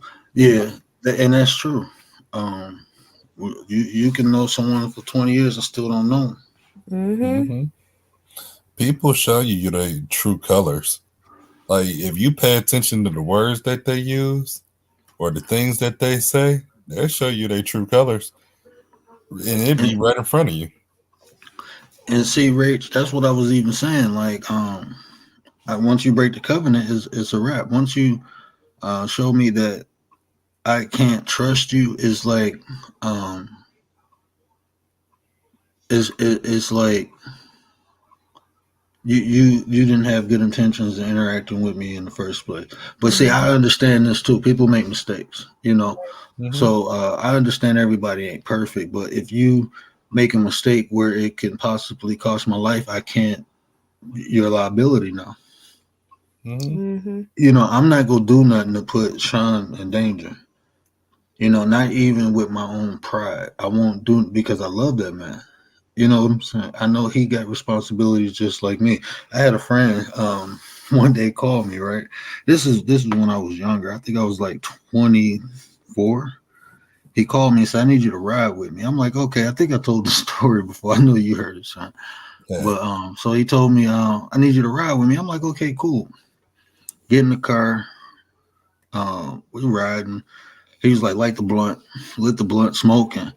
And I looked behind my shoulder. I seen the chopper on the seat. I'm like, oh, where we going, bro? He was like, oh man, this dude and said, I'm like, hold on, bro, drop me off, let me out. He like, what? I'm like, nah, bro, let me out. He was like, what, man? I said, bro, look, I ain't going nowhere doing that. I said, what this dude do to you? Oh, he was screwing my baby mom. Like, bro, let me out the car. Oh no, man, you got to ride with me, you my boy. I said, look, if you don't let me out the car, this is what's gonna happen. You'll go over there, you go shoot, and when you drop me off, I'm going to the police station. He like, you gonna snitch on me? Hell yeah, I'm not about to get in trouble for something, bro. You talking about something over a female? You go put we supposed to be cool, but you go put me in this situation I was about over to some say, chick. You know what I'm saying? Like a real friend wouldn't do that. never put you in that type of situation. Exactly, and that's what I tell people. Like a real friend is not gonna put you in a losing situation, Mm-hmm. especially by choice. Like if I'm gonna do something and I can possibly get my freedom taken, why would I take anybody I care with me? Right. You know, it's like really, I hope people hear that and really think about that because that people get into trouble for some of the stupidest things. And like the way I came up, if you was gonna do a crime, you don't take no witness with you. That's just and if you can't understand that, I mean, that's what you're doing. If you're going to do something illegal and you tell one of your boys to have my back or watch my back, you bringing a witness, facts. Yep. Because at the end of the day, if they tell them life, oh no, my baby, they gonna tell. You see it happening all day, every day now. They gonna tell, and it's been like that. Ain't nobody with common sense about to do life for something they didn't do. I don't care if look, you can call them real, this, that. I had uncles who did that. And when they came out, they was like, that was the dumbest shit I ever did. I had an uncle who did 25 years for something he ain't do. He was being real, being down. He missed his family growing up. His mother died when he was in jail. It's You like, wouldn't, you don't put friends in situations like that. Yeah. Like I'll speak on this. I got a guy that I was like real cool with that put me in a situation, like two or three situations. You know who I'm talking about. I don't know when you continue to talk. And we went to this bar one night, right? We went to this bar. It was his birthday. Oh, okay. And we went to this bar, and it's like in a real rough area of the South. And the comments that came out his mouth was unbelievable. Now, mind you, you got all your close friends there trying to, help you celebrate your birthday. But you didn't get into it with, some of the guys at the bar, but you didn't let none of your friends, your supposedly friends, know. And when we, basically walk out the bar, we got a group of people basically, looking at us sideways because we with him. But when we explain the situation to him, like, dude, you don't put your people in danger like that. And to this day, he still don't understand. Like you said, go ahead. Oh no, go ahead. Like you said, my bad, bro. I ain't mean it. But I'm gonna tell you a story similar to that. And I ain't gonna tell you the person's name, but I'm gonna tell you what I did. But go ahead. You said what? Like the mindset, like you don't put you don't put people in danger. If you care about them, if you really love them, like you said, you don't put them in danger. You don't put them in harm's way. But the fact that you was willing to go and do harm and do damage, you didn't care about them, well, us at the time, nor did you care about yourself. And even to this day, he still don't understand. He don't understand the mindset. It's like, oh, you guys should get over it. And it's like, no. How can I? I'm gonna tell you why you don't understand, because you didn't help him. Now I had a situation similar to that. I was at a bowling alley, and it was probably about 4 of us. And my one friend kept throwing his ball, not in the lane we bowling, but in the people next to it. And it was this white girl and this white dude. And the white dude was little, right? So I don't know, he was trying to be funny. We was drinking, we was high. And the second time he did it, the guy said, "Look, man, don't do that." And my boy pushed him. And my man stepped back. And when he stepped back, when I tell you it was at least 13 or 14 other, like the next 4 lanes down was his people. So it's 4 of us, and they literally, they start coming after us. So I'm backing up, and they leave me, bro. It's like 12 people by me, like coming after me, and they gone. I had my pistol in the trunk. I backed up to my car, popped the trunk, and I had a big 4.5 with a lemon squeeze on the end of it. And I said, look, man, I'm just trying to leave. I apologize. I didn't do it. Just let me leave. I don't want to have to shoot nobody. And they looked at me and said, go ahead. And you know what I did? I drove over that dude's house and I put hands on him. Like, bro, you could have got me killed because you doing stupid stuff. Mhm. Why would you do that? Like, this is why I say my circle is a dot, because I can't control what other people do. But that, when he did that just, you left me too. So how can you call me your boy or your friend? You put me in a losing situation where I could have lost my life. Mhm. You didn't call my phone or nothing. I made it over your house. Everybody over there laughing about the situation. Like, damn, you ain't noticed I wasn't there. Mhm. Oh, we know you drove too. It's Don't not matter. the point. No, that Like boy, my- that boy, man. But I put hands on him. I'm kind And of after that, I couldn't deal with him no more. Mhm. right. Like my uncle used to always tell me, and I wish he was still alive to this day. But like he used to always tell me, he said, if they your close friends, if something pop off, if one get an ass whooping, excuse my language, if one get an ass whooping, y'all all gonna take an ass whooping. So what he was saying by that, if one get into a fight, y'all all better be fighting. If Right. one leave, y'all all need to be going to go Y'all, beat his ass. now Because look what Rachel said, right? She said people put on charades. Now, well, see, I'm gonna ask Imani this because I feel like dudes do it too, but I see it a lot more in females. How do you determine if someone is putting on a charade? Like, when do you, like, once you see it, how do you cut it off? When do you cut it off? So it can be hard, honestly. Especially those ones that's real good. And like she said, sometimes you don't know for years. It's kind of eventually, like Sean said, people eventually show you their true colors, but it's gonna be your responsibility to accept the fact that they showed this to you. Now you can either be ignorant to the fact and say this is just something small, like that ain't really them, like da da da da da. Or you can take it for what it is. You can take it as a fact, like, if this person was never really out to be malicious or anything, one, it either the action never would have been done or the words never would have been said. Right. Because everything a person does, we're human. Everything we do, there's some type of either intent, reward, or action, whatever that we want behind whatever we're putting out. And so, because if I'm putting energy into you, I'm expecting energy from you. Right. So it can be hard to figure it out sometimes, especially with females. But it's your responsibility to accept the fact that once they do show you that, you can either take that time and get them respect because it's been years. That's when you go sit down, have that conversation like, hey, I want to talk to you.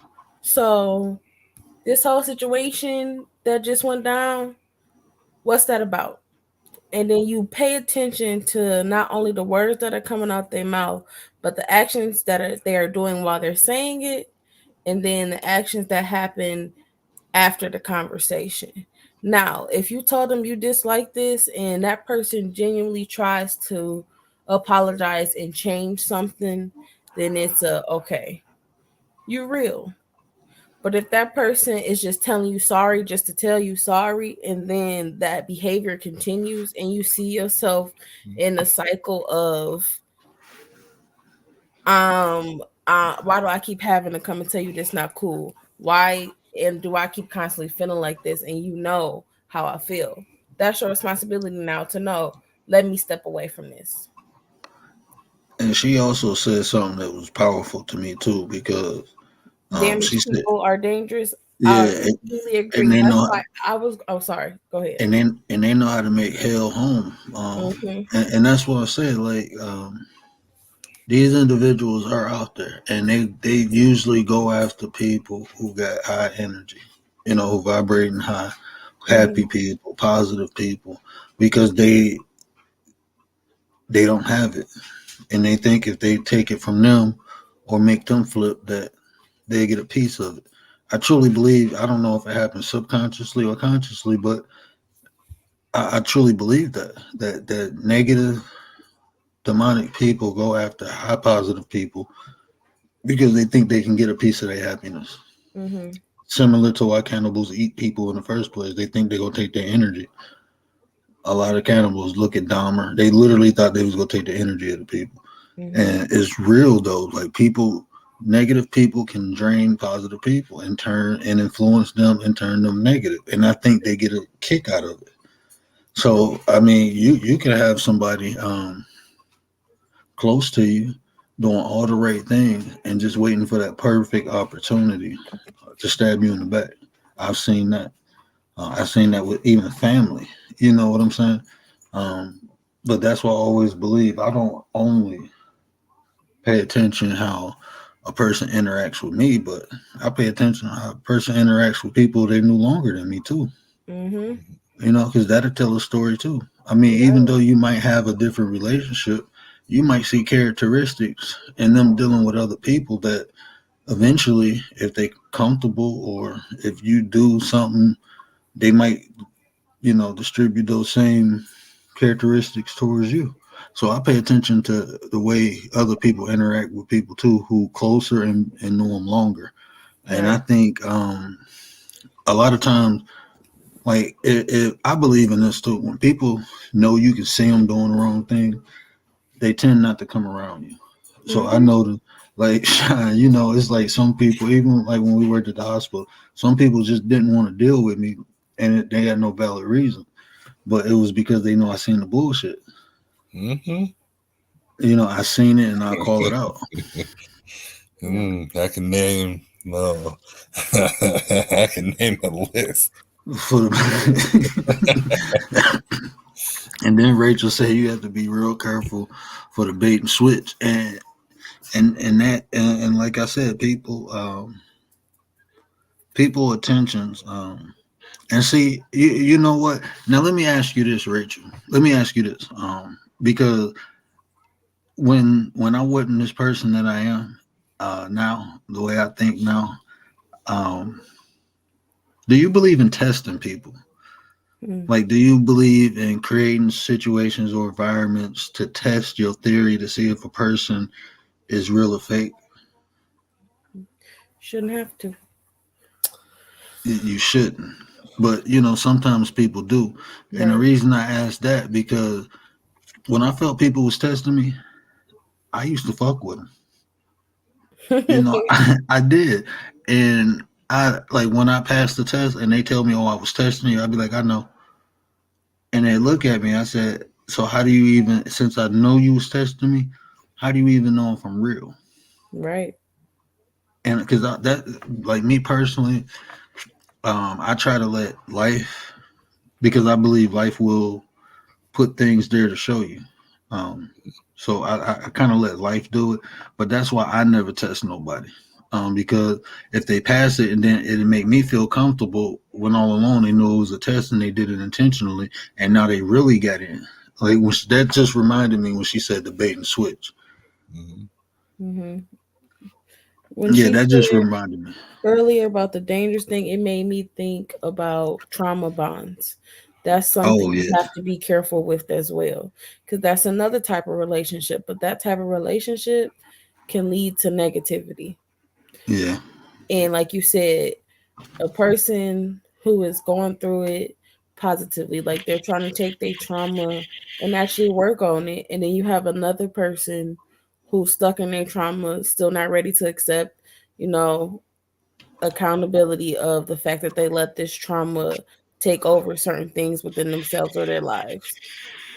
And like you said, if y'all at two different levels, but y'all have built and created a relationship based off of y'all trauma, it can be hard to let that go. But you have to be able to know at what point my growth is here and you're not trying to grow.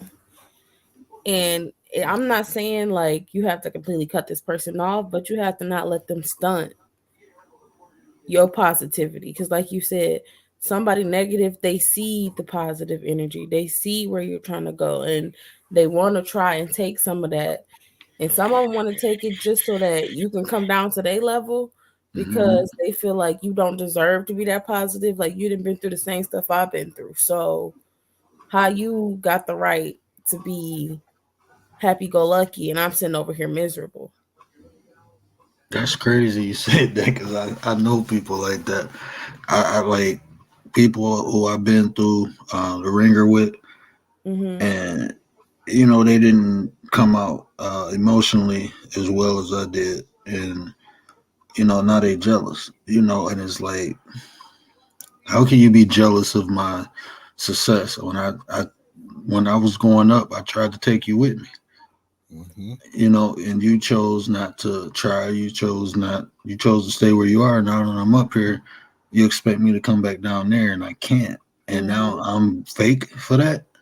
Like, how can I be fake? Because I don't want to live in the hood where I got tired of putting the bulletproof vest on to go to the store. Oh, you don't have to do it. If I want to live a better opportunity, yes, I do, because I understand. I mean,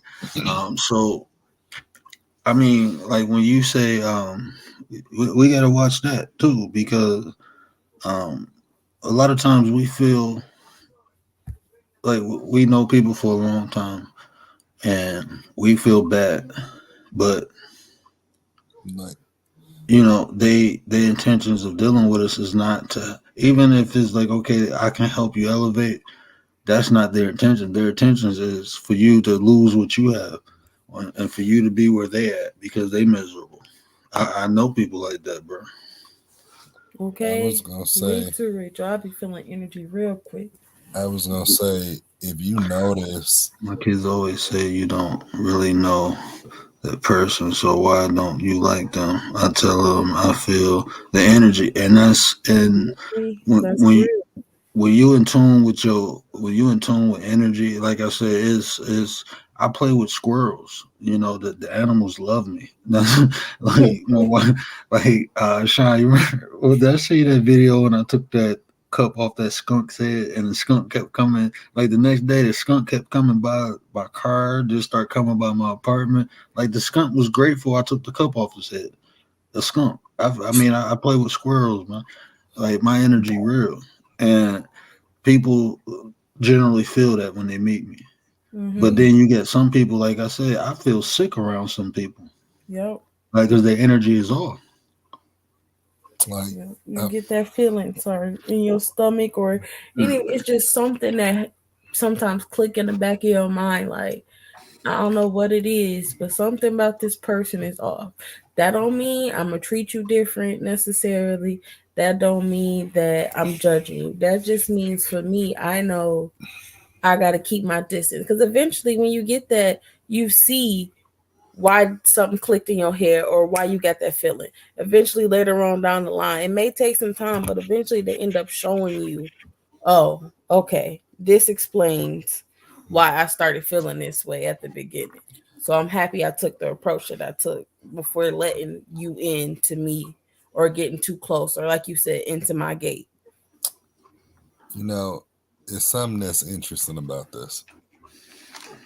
Think back to the pandemic. We've been in the pandemic for what, 2-3 years now? Going on 3. Going on 3 years. In this pandemic, it should have taught you something. What it should have taught you is people is there for a season, or people's there for a season and a reason. Like, you notice how you had all these friends before the pandemic. Once the pandemic hit, notice how many friends you have now.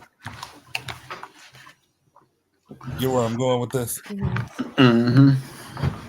So back, like I'm gonna use the flight for example. When you get on a flight, you can only take so many bags. Mm-hmm. It's for a reason.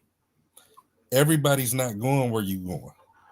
It's Right. like with rich people from a business standpoint. I'm sorry, give me 1 second. Ash, that's too loud. Let me build off what you just said though. Like even what I told you, right? Mm-hmm. I said, we friends, we family, but we still have to travel our own paths. And during that travel, I'm always be here, to assist you.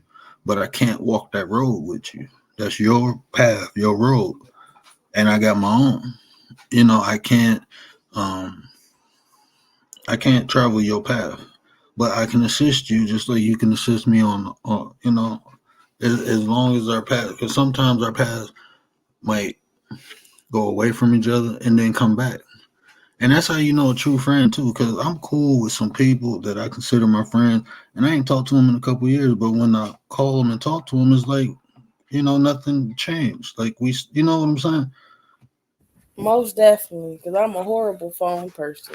I don't be texting, I don't be calling, but my real friends know, life happens, life goes, right. And at the end of the day, when we reconnect, we can unload and know I'm not judging you, you're not judging me, and know that at the end of the day, we solid.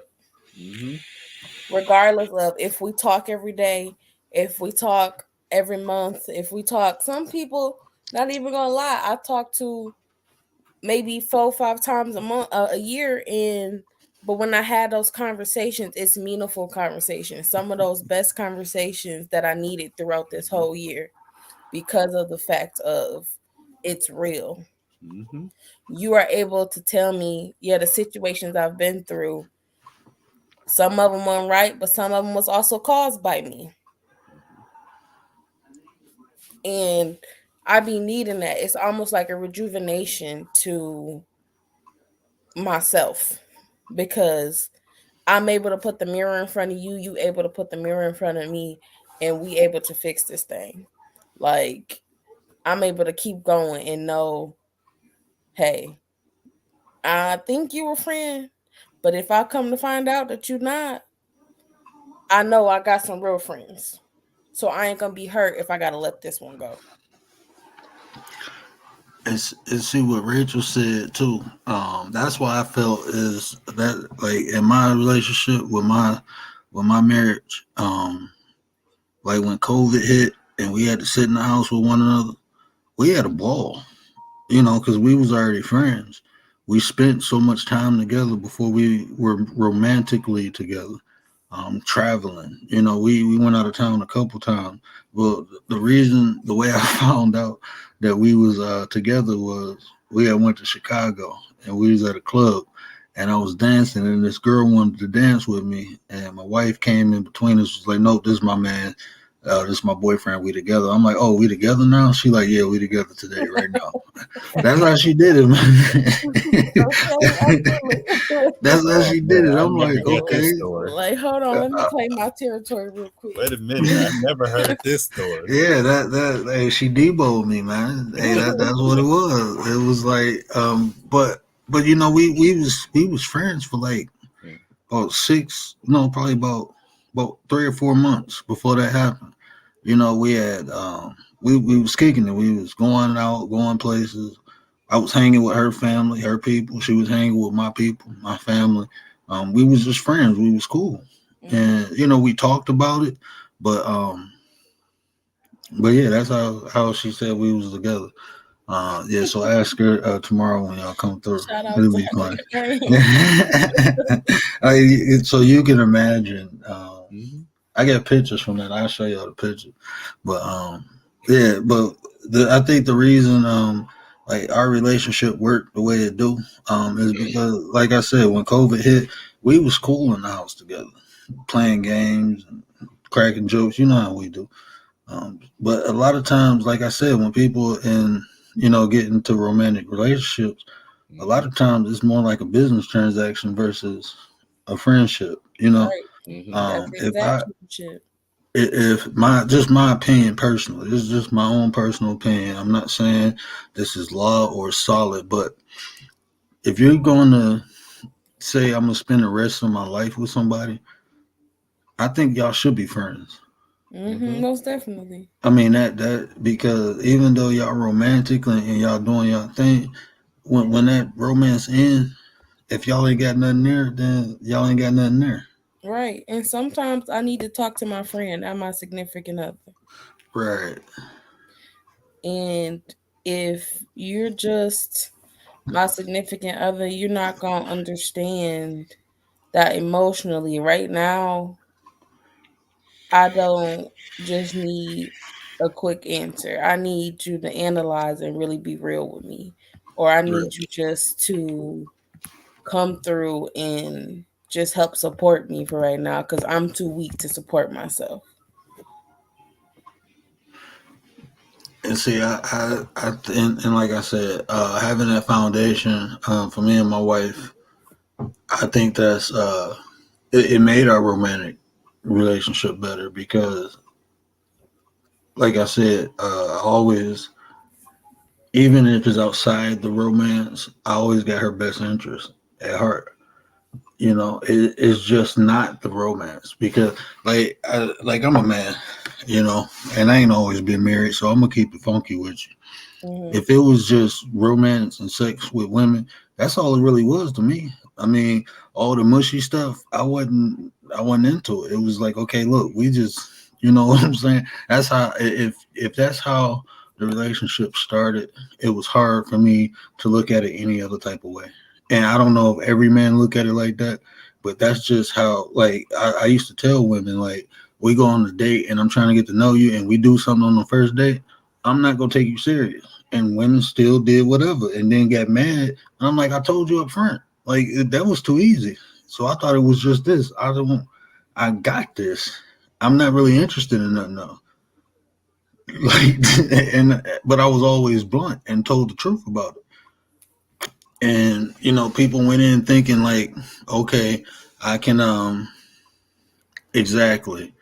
You can't look for someone if you ain't happy inside. Can't nobody contribute to your happiness. That's all people can really do is contribute. They can't make you happy. They can only truly contribute to happiness that you already have inside you.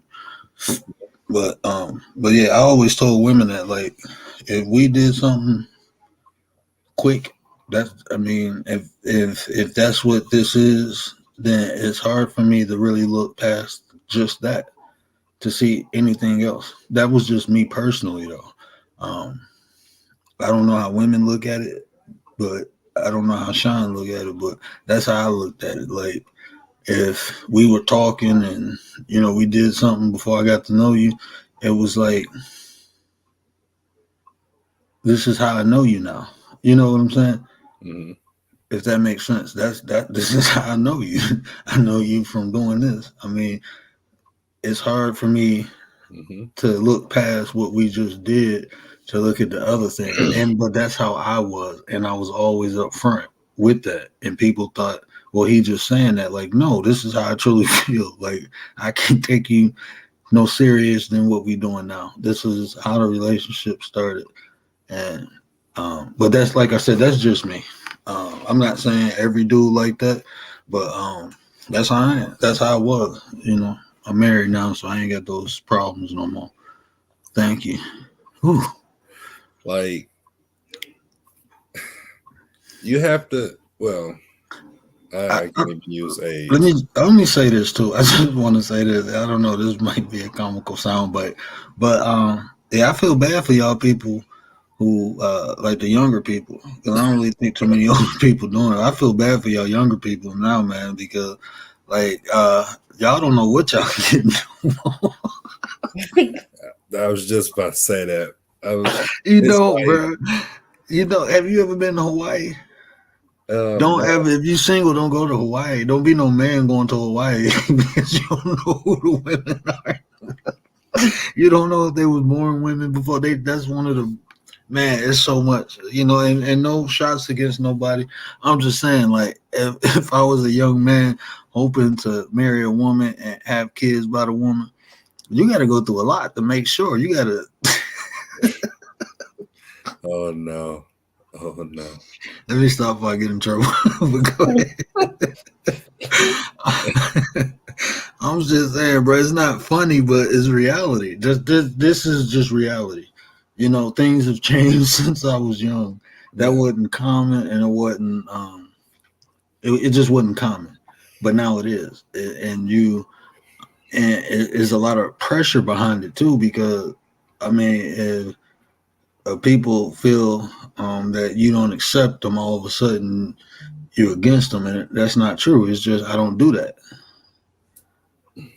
But my bad. Go ahead. I just thought about that, bro. Like, man, I feel bad. Like my son, bro. Your son, they gotta grow up. What we gonna do? What you gonna do? I mean, you gonna have to ask for.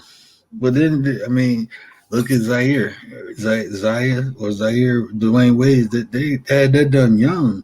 Like, no, I need to see baby pictures. I mean, what you gonna do? I mean, I'm just being honest. What you gonna do? I mean, the times we're living in now, it's I just don't even know how to. I don't even know the words anymore. You don't have to just worry about people trying to deceive you with actions and words. You gotta worry about people trying to deceive you physically now. Like, that's funny. That just reminded me of this I read. It's something reminded me of something I read that said nowadays when you had the birds and the bees conversation, you got to complain the birds, the bees that want to be birds, the birds that want to be bees, the bees that used to be birds, the birds that used to be bees.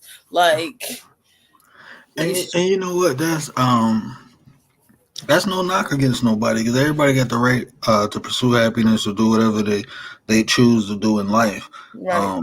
I just don't. It's just something. I guess as society evolved, it's just something else we have to take into account when dealing with people, because unfortunately, everybody's not truthful, and this is the point I'm making. People are not truthful, and there's been incidents where people didn't disclose the truth and they lost their life because a person found out. So this is like, I'm not just making fun. I'm just literally having this conversation, being honest, and telling why communication is key. When we dealing with people, we have to give them choices to deal with the person we are. I think that's key too. Thank you. You're explaining the words that I'm trying to say. Like, it's just be open, be honest. Like, you don't have to put your business on Front Street, but give the person the choice. And see, that's like even me coming on here, right? And see, I have seen this, and I hear people say it a lot. It be guys coming on here, they be married, they start off saying, how happy they is and they married, and then later on they start flirting with women and basically showing that they don't care about their marriage, but it's the way they. What's the guy named Derek Jacks? Like, look how he came onto the internet, and then look how he was. So like when Rachel said, hurt people, those type of people, hell is home.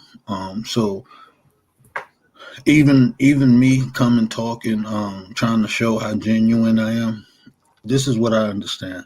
It takes time, and the time that it takes, I'm gonna still be me. I'm gonna display who I am. I'm gonna continue down my path, and there's gonna be times where questionable things happen, and I understand that, and I'm gonna always be true to who I am when those things do happen, because I look at those as opportunities to prove that I am what I am. All right. And I'm pretty sure in the future I'm gonna have plenty of those opportunities. But that's what happens. Like, this is somebody who knows me personally. These people on here, and like my boy said, and it's still him being biased because he knows me, and people do weird stuff, especially on here. No, I did not pay him to say all the nice things about me. I just bought my godson some Christmas stuff, and he do it. I'm just playing, but that's why I bring. I brought my mom on here. My pops be on here with me. My family. And the reason I even bring the people I care about and love onto the platform talking with me, because this is what we do. Like me, Sean, and my dad be on 3-way calls talking about life. This is just naturally what we do. And like I said, there's a lot of stuff that I can't share because it's just not my information, and I'm not will say nothing to get anyone put in a situation. That's just not who I am, and I ain't stupid enough to tell on myself. So that's why some stuff I can't say. But I share. I mean, this is what I always do. Like, even when Sean come and ask me for advice, I don't give him advice. I give him a story. Okay. But this is what I do. And like I said, me, I love, hold on, not changing the subject, but it really touched my heart to see those football players crying. Hey, you want to hear something interesting, Rachel? My cousin, my cousin who plays for the New York Jets, that's his homeboy. Dang. Really? And so and like I was talking to my aunt, my cousin's mom is real good friends with his mom. So, it ain't my business, but I can say this: everything so far is looking good for him. That's good. Hopefully, everything keep going the way it's going. That should be earlier today about it. And how they was proning him and all. Well, let me not use medical terms, but yeah, how they was doing certain things. Well, if you go on what is Jordan's? I think it's Jay Whitehead. You'll see on his Instagram. You'll see pictures with him. My dad actually got a picture with him. When I told you my cousin do his football camps in our hometown. Yeah, I think it was like last year or the year before that he came to the camp. nice. And so my dad got pictures with him and everything. I don't know him personally. I haven't been around him because, since my cousin's been in the league, I've been kind of messed up. So I ain't been traveling or nothing. Yeah. But, so I didn't go to the last 2 camps, but, my dad got pictures with him. Like, when they say he was from Pitt, because my godbrother played at Pitt now too. I thought maybe my godbrother played with him. And then when I called my dad, he was like, no, your aunt was just on the phone with his mom. And, like I said, it's not. His family didn't put out information, so I'm not gonna say nothing. But like my people know him, and that was that was deep. I mean, the way they surrounded them, so they didn't. The players, the cameras and stuff couldn't see. Yeah, they didn't want to, and then they still had the camera. Like this, I'm gonna do a show on this. Probably not tomorrow because I said we go do the exploitation of black women tomorrow. But I'm gonna do a show on how we need to stop being the damn entertainment and start being the innovators. We get rich off of entertaining people. That's most of our millionaires are entertainers. They're not innovators. They're not the ones creating the companies that entertain people. That's what we need to focus on. If we truly want change, we got to put. Okay, that's another whole topic. I don't want to get in on that, but actually, you know what? I was about to say. Because I'm about to relate this to business. If you notice, when Skip Bayless came out with his tweets, it goes to show you how the league is viewed as a business. Like that, I feel bad for the situation. I honestly feel bad for the situation. With people. I'm sorry, I don't mean to cut you off, but let me just say this, and then I'm gonna let you run the show for a second because I gotta run and grab something. But that tweet was one thing, but did you hear what he said to Shannon Sharp today? Maybe I'll clip that and make that a short video. Oh no, just that one part.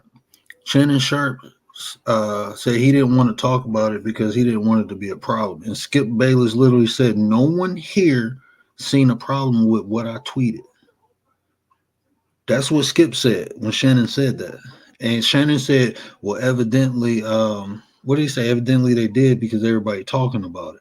But listen to what Skip Bayless said about that company and the people around. He said, "No one here even cared that I tweeted it."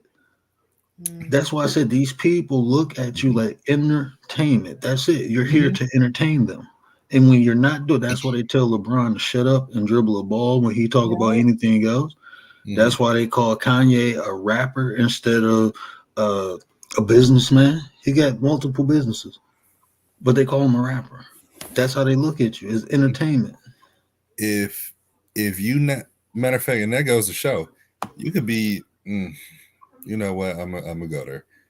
In the African American society, you could be a millionaire, and Jay-Z put it best. Yeah, you still, but see, that's what I'm saying, because but this is what I try to tell people. You ain't rich if people paying you. You're not rich if someone is giving you the money. If you're working for someone.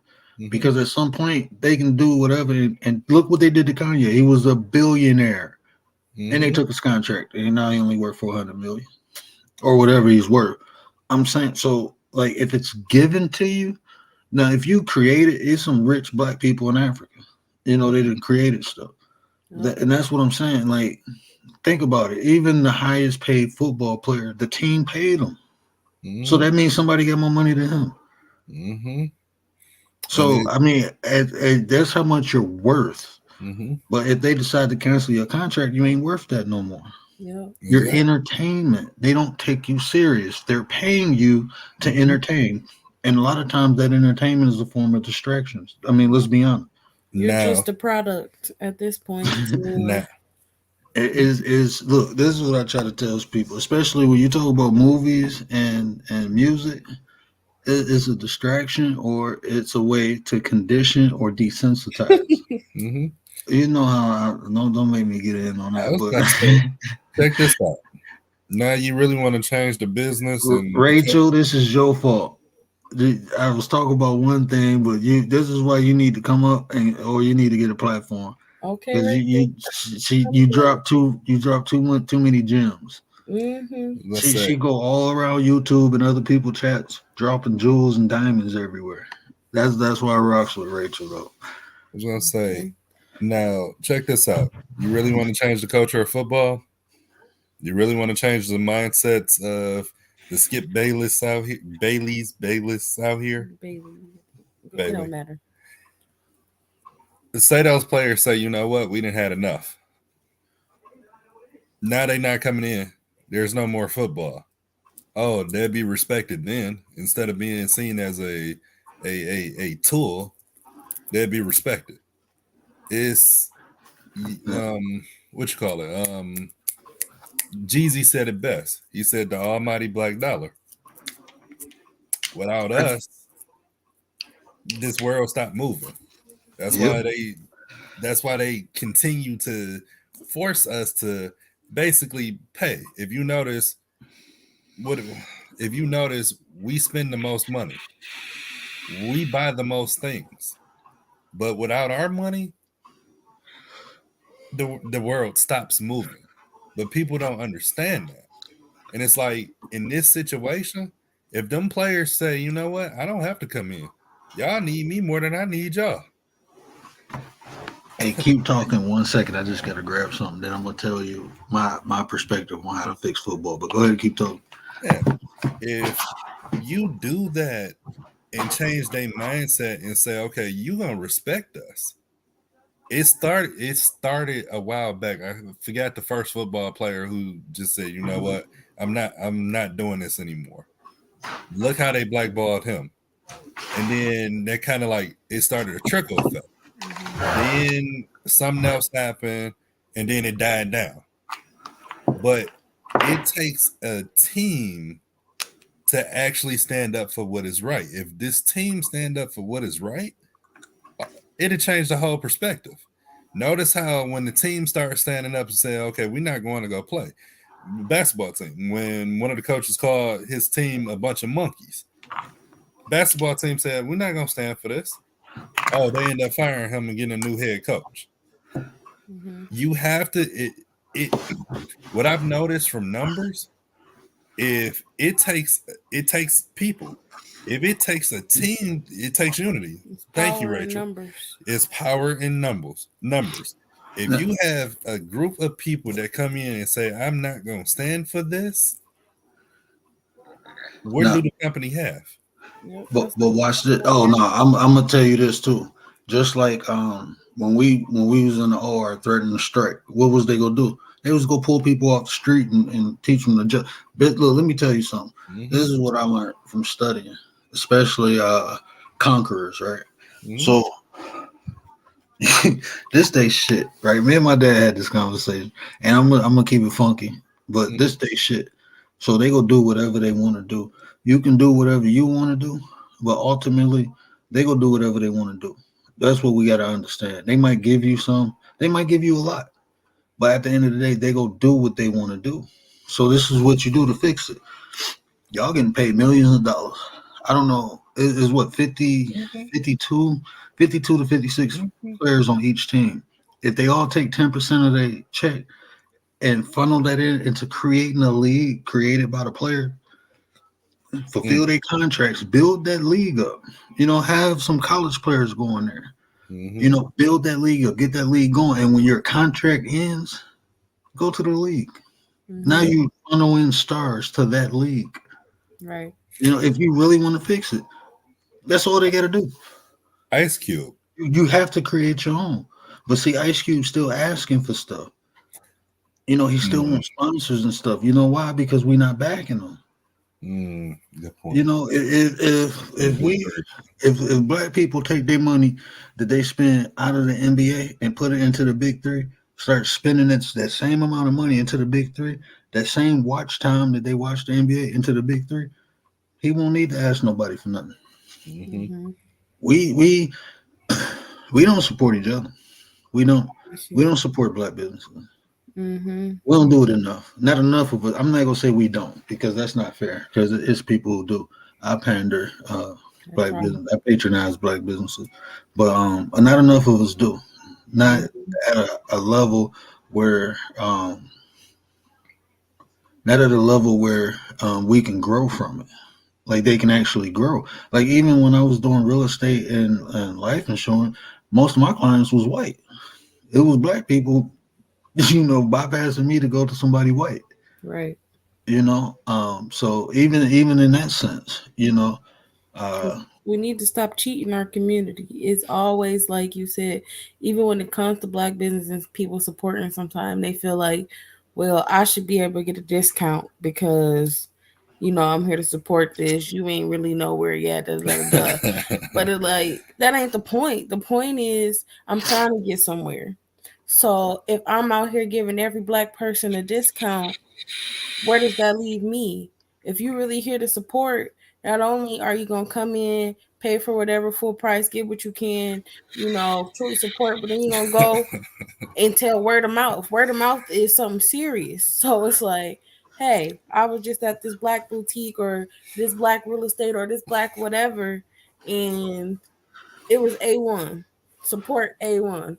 It should be great. I mean, because a lot of these white businesses, you want to go support them, but it ain't like they just started at this low price or this whatever.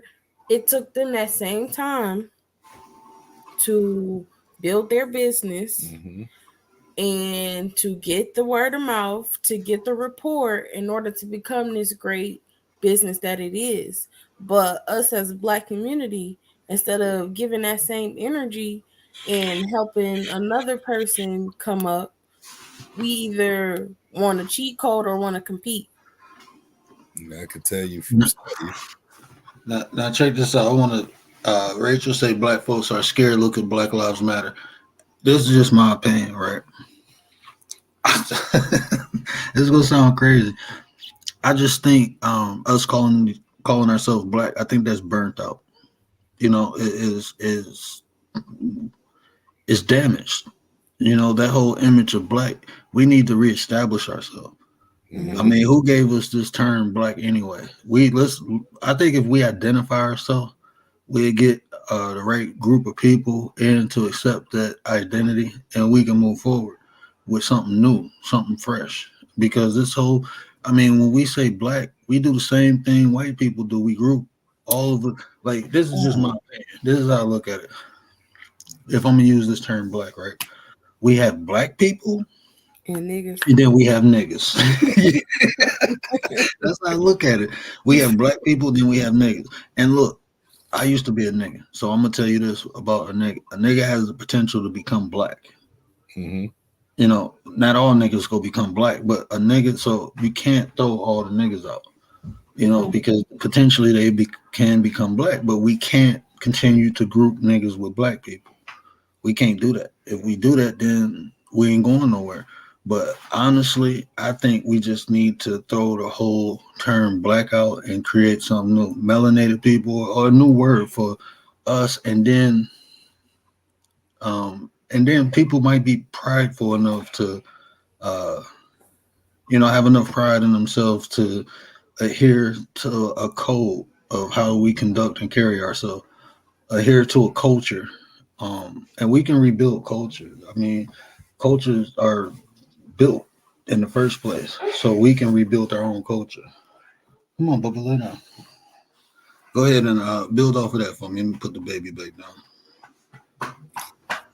I was gonna say, in the black culture, it's Go to the other red. It's a lot of things to look at. Like, Back to ourselves. it's A lot we use Malcolm X and Martin Luther King. Like, with Martin Luther King, when he started speaking, look how they took him out. It's like, okay, well, we got this this figure of hope, and they didn't took him out. Oh no, I don't know if I want to get back. I don't know if I want to get back up on that horse, because if they didn't did him like this, look how they didn't dog Obama out. Look how they didn't dog Malcolm X out. Look how they dogged Farrakhan out. I really don't want to use Kanye, but look how they didn't dog Kanye out. Let's keep going down the list. You can keep going down the list, and it's like, okay, we're seen as a threat. So it's like, and it's honestly really the mentality. yeah. The mentality of choosing to step out or choosing to be stuck. Because the problem is, like you said, you see another person go and do it and they fail. So now your mentality is, well, not everybody. I can't say everybody, because you still have some people who will. But then you got other people who like, well, this person tried. This person, was failing. So why would I go out and do it? They had a bigger platform than me, but it's like, that don't matter. That shouldn't matter. If your thing is to go out there and do this, then go out there and do this. Like she said, people always looking for a leader. You got to step up, lead your way, create your own path. So that way, like they said, other doors not going to be open as long as everybody trying to squeeze through one door. It can work like that. And we all have to be, at minimum, we all should be leaders of our household. Men and women should be ruling next side by side, and that if we are leaders of our own household, that's our first army, is our home, our kids, our family. That's our first army. So anyone leading outside of that, I believe if you're going to have a movement, I understand structure. But yeah, it's not going to be, that don't work for us, because we never have been a Hydra. They chop off the head, it's over with.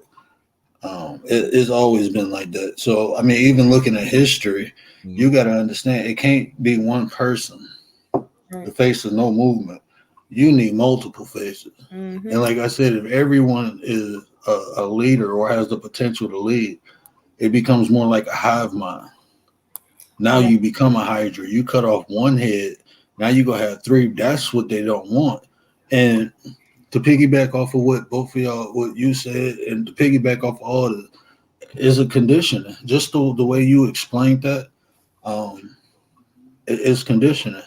Mm-hmm. Where we get a leader, they get, or somebody speaking up or standing up, and they get knocked down, and then it take a long time for somebody else to stand up. And that's, you ever heard of the 5-monkey experiment? I think so. When they had 5 monkeys in a cage and they put a banana on top of a ladder, and when the monkey climbed up to get the banana, they sprayed the monkeys with water. So they punished the monkeys for one getting a banana. Mm-hmm. And so when they went to do it again, the monkey snatched the other monkey down, and then they took one monkey out to put a brand new one there. And so that monkey didn't know nothing about the punishment. Mm-hmm. So when it seen the banana, it climbed up. And when it climbed up, the other monkeys already knew what was going to happen if they reached the banana, so they pulled them down without the water being sprayed. And then eventually they replaced all the monkeys. Mm-hmm. And even though none of the monkeys in there got sprayed by water, they understood when a monkey went for that banana, it was supposed to pull it back down without even having a punishment. And we condition like that now. Yeah. A lot of people are afraid to stand up and say something because they know or they think eventually they will take me out. I done said that plenty of times. Like people, hell no, I ain't y'all leader because y'all ain't gonna protect me. I'm not trying to be a leader of shit with no movement because we don't protect each other. We don't even like each other. You know, so how do you expect? I mean, they let them kill Martin. They let them kill Malcolm. So how do you expect, you know, I mean, but that's conditioned. Even I'm conditioned. That's what I'm saying. Even I'm conditioned to the point where it's like, even if I was put in a position like that, I'm like, I look at my family first. Like, well, I'm only here for a limited time anyway, so let me just chill with the fam. Y'all go ahead and do your thing. I'm straight. I ain't trying to catch no bullet in the head, or, you know, they run in my house after somebody close to me put some sleeping pills in my drink, in my tea, and then the feds come in and knock me out. I'm straight. You know? But if you notice, look what it's motivated by. It's motivated every time. It's always motivated by money. Like the closest person next to you. And I realized the formation. Y'all start off this big movement, right? It gets bigger. It gets bigger. They find the closest person to you, motivate them with some type of financial benefit or freedom. And now you took it off the list. Yeah. I don't even look. I'm See, that's why I say we have to change our way of thinking. Yeah. We literally have to we have to understand, like, I'm holding my son right now. You know, I mean, this is my future. This is my immortality right here. What I'm holding is my son. You know, I'm gonna live forever through him. As long as I do everything that I'm supposed to do, I'm gonna live forever. Cause he gonna have kids, and guess what he gonna do? Even if I ain't here, he gonna tell his kids how great and wonderful I am. Right. I'm gonna talk about my grandmother forever. That's the type of impact she had. My grandmother's immortal. As long as I'm here, I'm gonna tell stories, and people will know about my grandmother. You know, she had an amazing life. She was an amazing person. So until we understand that, because if we don't do something, the future, it's gonna be worse for my son, our kids, than it is for us. You know, so that's why I say we got to come to a point where we establish an understanding, and that's why I had these conversations. You know, even about relationships, just having conversations about different perspectives in relationships, talking about the problems that relationships can have, and talk about solutions. So now we all have tools or keys that we can use, a different perspective. You're adding this. That's all this conversation is an addition to what you already know. So you can, when you go out and interact with people, these are different things you can use now. Right. So we can solve some of these problems that we have between one another. Right. I want to piggyback off of what you were saying about the conditioning. Another thing that we're conditioned to do is gatekeep, because we feel like, well, it's only room at the table for one. It's only room at the table for one token Black person. Yeah. So and I got my spot. So I'll be damned if I let the next person come in and take my spot. And it shouldn't be like that. It should be, okay, I've been able to get in, get my seat at the table. Let me go share some knowledge with the person that's behind me. Let me pay telephone so that they can know, hey, so this is the things that they looking for. This is the things that help get me here. So that, because you got the different type of people who just want to be yes men, and then you got those who've actually put in their work. And but once again, instead of helping with the knowledge, they keep it to themselves because they feel like, well, I made it to this point, ain't nobody helped me, so why would I turn around and help the next person? Now check this out. I want to build off of what you just said, and I'm gonna tell you, and I'm gonna show you what I did when I was a gatekeeper. That anesthesia job I had, I was the first black male to have that job. Mm-hmm. I mean, and that was in what 2000 and I think I started there like 2007, 2008, something like that. But I was the first black male. Then after me, they said, "Hey, we want to hire this young dude." I'm like, "Okay, yeah, hire him." That just so happened to be Sean. And then we got another black dude in there. And what did I do? I taught him everything I knew. You know, so they put me in the position as the gatekeeper, and I opened up the doors and tried to flood that motherfucker. I tried to flood it. Right. Like, no, bring them all in. But that's my mentality. Mm-hmm. You know what I'm saying? That's why I said we have to change because we are conditioned. That's like even what Rachel said, right? She said things just popped up in my head. That's why we beat or spank our kids. It comes from slavery. Back for submission to make them scared. And that's true. And even like what you said with gatekeeping, that's a form of what she just said.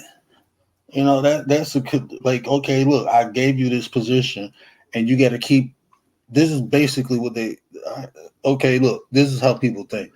Now, like you said, I got this position and so won't nobody, and I know I'm the token, so won't nobody take my spot. I got to make sure that nobody come through the door. Mm-hmm. You know, and that has to stop. But like I said, we need to redefine ourselves.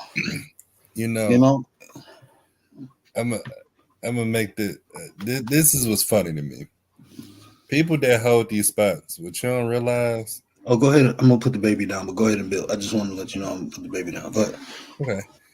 What people don't realize with these spots, you're not gonna be on this planet forever.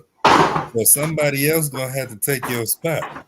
I'd rather let somebody that looks like me take my spot. Mm-hmm. I'd rather open the gates and continue for people to build in that position if you choose to. Like, I had to realize that. I have to be careful on what I do and how I do it. So, like, leaving a job. It takes everything in our power not to just flip out. Like, after you done had it for so long, you ready to flip out on the company and say, you know what, screw this company. I'm done with this. Mm-hmm. But now you can't do that because you got to realize if you the token black person, they watching your every move. So you got to be politically correct how you leave that job so that the next person that looks like you can get that position. Because they'll make sure, hey, he or she acted like this, so let's not make that same mistake and hire people that look like that.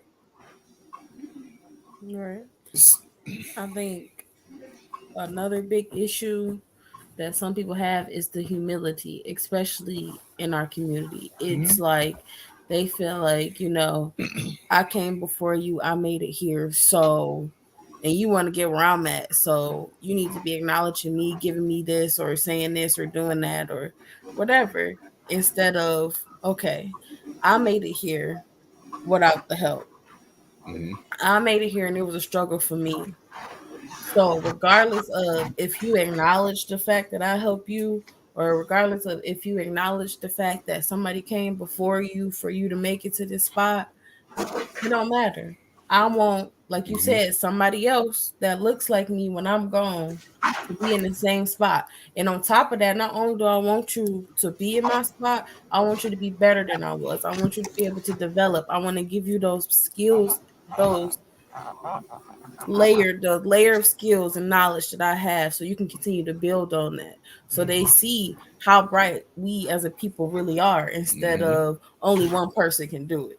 You just so happen to be the one black person that was able to grasp the concept. And there's so many other people out here that can grasp the concept, but they have to be able to be given that chance and be given those tools to come in and not fail. Sure. It's just like, for example, like with our podcast, I never knew how to start a podcast. Like, I've researched all up and down. It's not that many African American people out here teaching you how to build a podcast. Like, everybody, or if they are teaching you, they charging you an arm and a leg to teach you their knowledge, which I get it, because you want to make money. But something that I'm doing different, if people come ask me how to start a podcast, I tell them how to do it. Like, I'll show them how to do it. Come spend some time with me if you really want to learn how to do it. It's easy as 1, 2, 3, but we have to be willing to give back. I remember the conversation me and D had a long time ago. He said, "Do you remember how the world was back in the day, where everything was based off of trade? I would trade my knowledge for something that you had, and you'll trade that for knowledge that I had." You remember that conversation, D? Yes, sir. Can you hear me? I had to switch to my phone because my son, he did a little butt head. You good. You know, so I switched to my phone. I just wanted to make sure you can hear me. But remember that conversation, bro. You good. So in that case, we used the trade system, and that went away. Now everything is motivated by money. I need you to pay me for my knowledge. You should be willing to give back to your people if they want to, receive it. Some people, and this goes back to what I said earlier, some people can't go where you're going. Let's just be clear about that. If they want to, they're going to try to go where you're going. They're going to want to advance themselves. But if they don't want to advance themselves, you can't impose on them and say, "No, take my knowledge, take my knowledge." They have to be willing to take it. Now check this out. Remember, you asked me to do your breaks, right? Okay, what did I say? I'm gonna show you how to do them. Right. I could have. My bad, man. I keep hitting my son toys.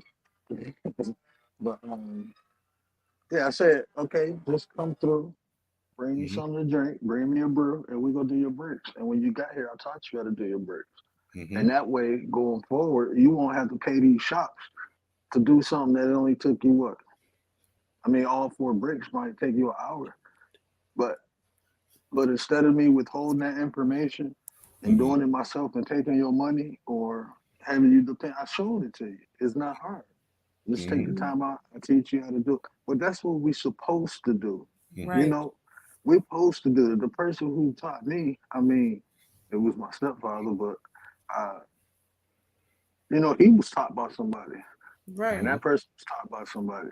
That's how we learned skills back in the day. Like when you talk about the bartering system, like even to this day, I still barter with people. Like I might know how to do something and you got something I want. Okay, just give me that. You ain't got the money, but give me this. Or you got a service or you got a trade. I'm going to do this for you. You do that for me. I still operate like that. Because like everybody don't have the money. Right. And if it's a skill I have, I want to teach other people. Because if how I know I'm good at something? Me personally, this is just my personal belief. I know I'm good at something if I can teach people how to do the same thing I can do. But I want them to actually do it better than I did it. Then I know I'm a good teacher. Then I know I'm good at what I do. I take pride in teaching people things. Like when I was training you, I trained you a certain way at that job that other people, they couldn't have trained you that way because they don't do what I do. But when people see you, they like, oh shit, he's just like D. That Mm-hmm. proved to me that I was good at what I do because I can replicate it. Like my definition of leader is someone who can replicate their success. If Mm-hmm. I'm a leader and I can't make people just as good as me or better than me, I think I failed as a leader. Right. That's just my opinion. That's how I look at it. So I believe in passing off information. Anything I know how to do, I'm gonna teach anybody who willing to take the time to learn it. Right. That's And why even sorry, didn't mean to cut you off. that's you. That's you. Uh, even to go farther on that, it's you gave him, like, going back to the thing of the knowledge, as far as you gave him the knowledge of how to change his brakes. You never know when one day, if you become decapacitated and now you need your brakes changed, but you can't go out there and do it. You gave him that knowledge, so hey, yeah, I need my brakes done. It should be okay. I got you. You ain't even got to worry about it. And like you Right. said, it's going to be a successful job because you've instilled those tools for him to be successful in doing the job. Mm-hmm. Exactly. And that's what I mean. That like I said, that's just me, and that's just how I operate. And like my way of life and the way I look at life, I just off that. That's what I do with this page. I just offer my insight or my perspective, not telling people that I'm some guru or professional or nothing. I'm literally just sharing another way to look at things, another way to do things. That's all I'm doing. Um, that's why I don't come on here and talk about none of my accolades or none of my. I don't talk about none of that because that's not important to me and that's not what I'm doing. I'm not coming on here trying to present myself as no specialist or professional. I'm literally on here to build people because I don't want people to think I know it all because if they do, they won't share their information with me. You already know, I love to see how people think.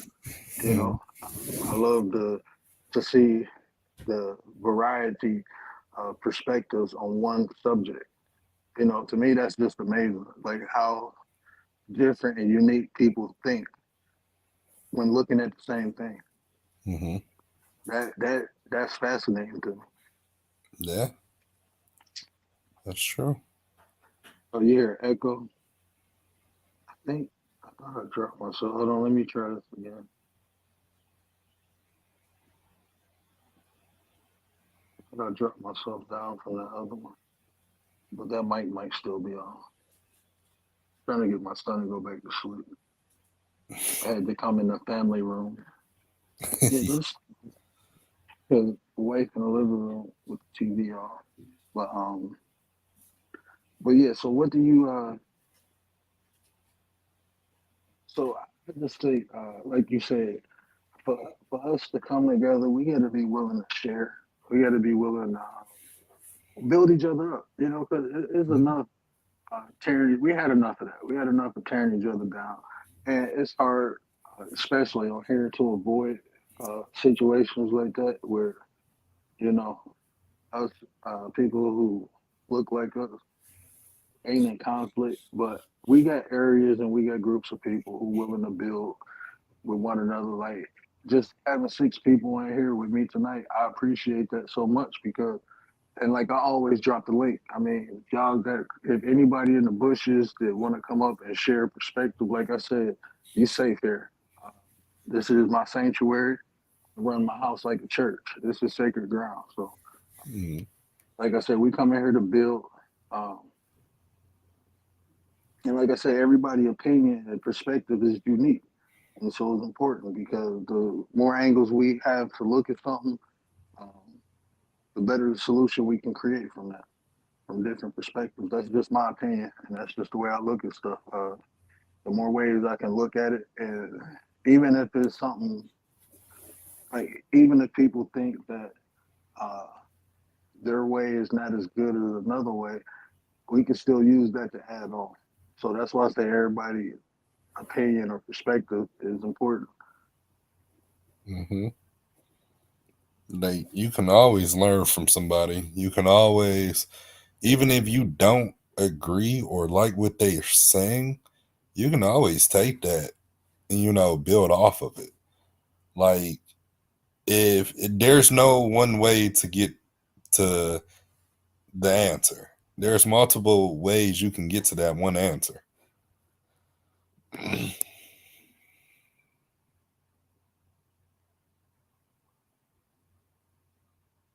I don't know what I did. I just clicked on a whole nother screen. But yeah, you're right. You know what? That's why I told you about my drunken mentor, old man Rick Wino, used to be on the corner. Mhm. He taught me some of the most important things, like lessons in life. Like, he had some of the dopest sayings, but he said, you know why you he said you always listen to what people say, even the bullshit. You know why? And when I said why, he said, because next time you hear bullshit, you know how it sounds. He Mm. said, so even pay attention to the bullshit. And then that way you'll know how it sounds when people talking bullshit to you. And I took heed to that. And that's why I say I listen, I analyze everything people say, because by doing so, I understand the good things and the bad things. But I'm more of aware of when I'm getting bamboozled now than I was when I didn't listen to people who tried to bamboozle me. Mhm. That's facts. That's facts. It's like Yeah. that's Okay, go ahead. interesting. That's interesting. You know, I never, because I sit back and I think about some of the guys that be at the corner store, and I think back to some of their conversations. It's like, oh man, they're speaking facts, even though you overlook them. They were speaking some true facts. And that's the thing. Like I said, some of the realest things I've heard that I actually apply to life now came from people who you wouldn't expect to say. It came from like my grandmother. It came from Rick, the wino. Mm. It came from I had a buddy, in high school. He was the man, and when I turned, I think it was like 27 or 28, I seen him at the gas station. I had left the hospital for break and I went to the gas station, get my blacks or whatever. And I'm looking at this dude like, hold on, man. He was strung out on dope. And he used to tell me um, how hard success was because he went to college to play ball. And that's where Mm. he got hooked on drugs. But he told me success is hard because there's so many different influences. Like when you're successful at something, you go get so many people who want to be around you. And a lot of those people you go feel got your best interest because they celebrating you, they hyping you up, but they there to tear you down. And when he Mhm. was saying that, I'm looking like, okay, yeah, but then it made more sense, like from what he was saying.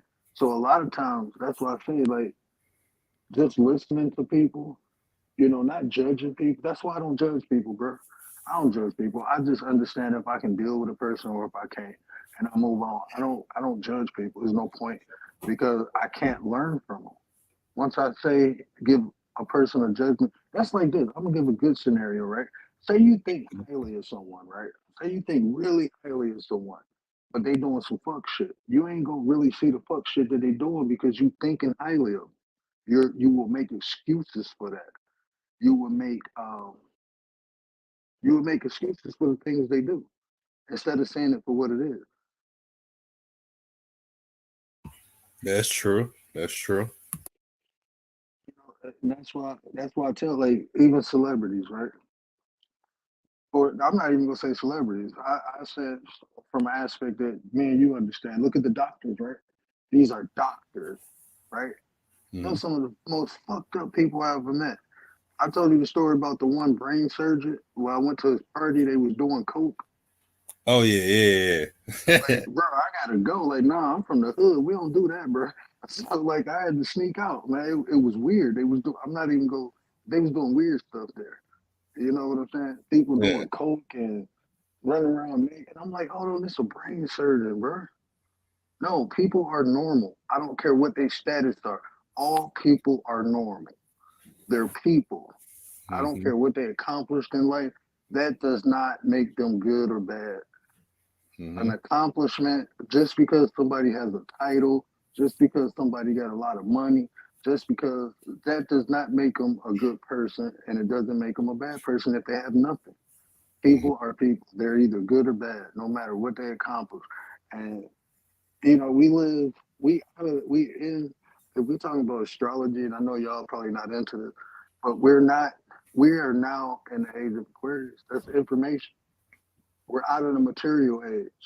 We're into the information age, but we're still living as if we're in the material age.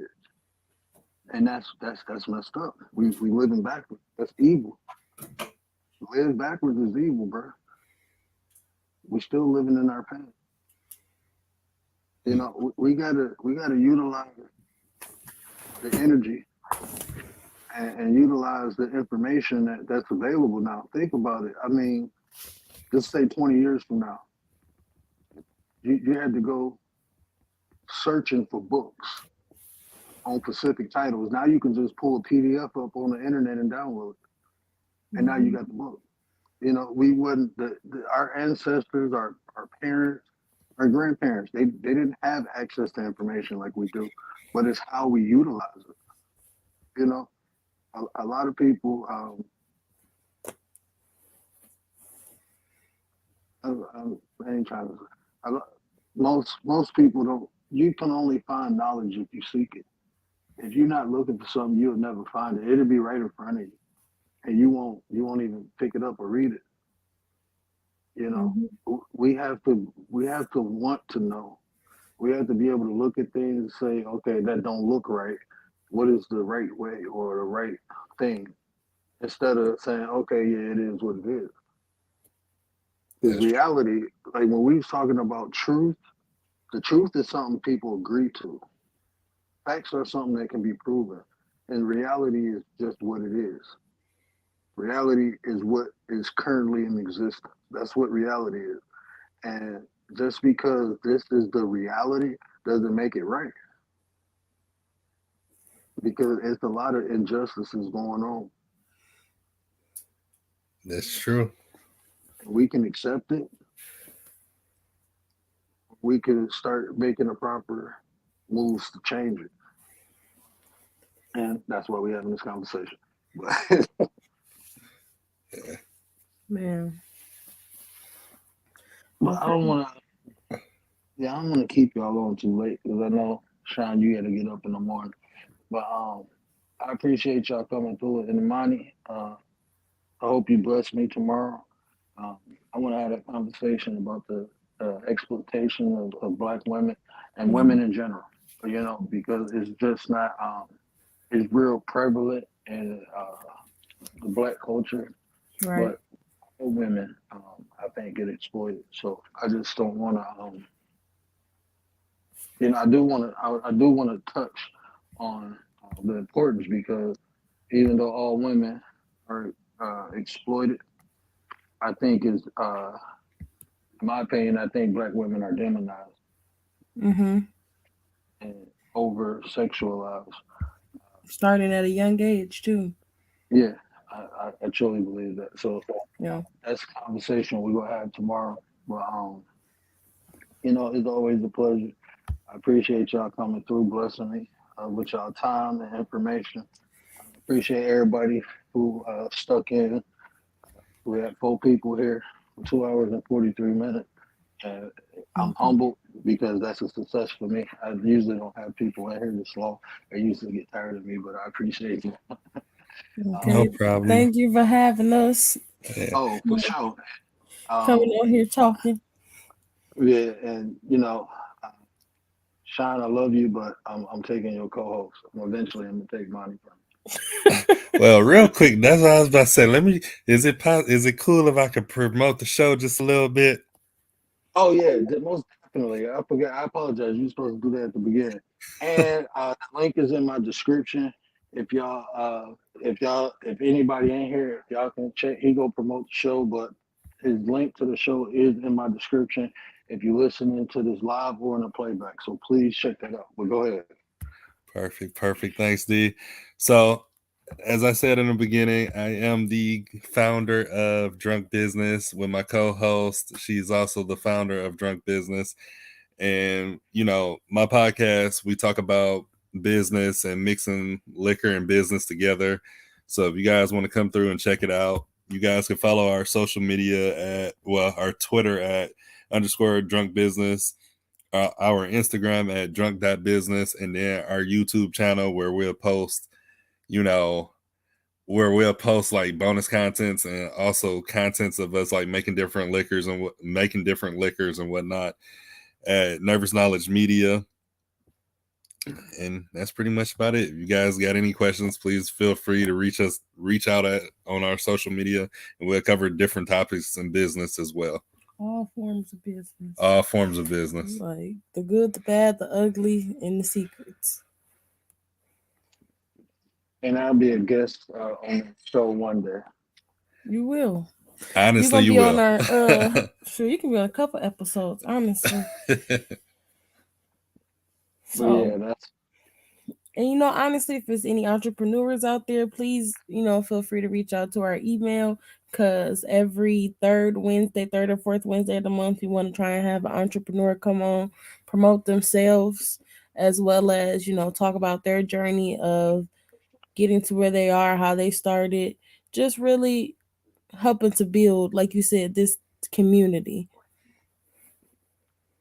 And see, that's something I wanted to do when I get a little, bigger. I wanted to promote people who got small businesses. Like if you got, like she said, an entrepreneur. If you got an at-home business, if you got an online business, or if you got any trade or service you provide, contact them, contact me. Because like I said, we're here to build, and this is a family thing. So normally, the way I operate, my people operate that way. Mm-hmm. Go ahead, my bad. Go ahead, Joe.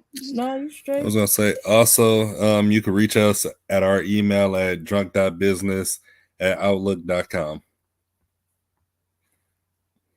But we appreciate you, D. I appreciate y'all, and I'm gonna need you to be on time tomorrow. We ain't on black time. Look, we was trying to get your guy baby down to sleep. Oh no, I know how it is. You see, little man woke up and pulled me in here. I had to go on my phone. I had to get off the laptop. But yeah, I appreciate y'all coming through, and I look forward to having that conversation tomorrow, Monty. I think it's gonna be deep. Shad, if you want to come in and add your 2 cents, we might accept it. Nah, look, I'm no fool.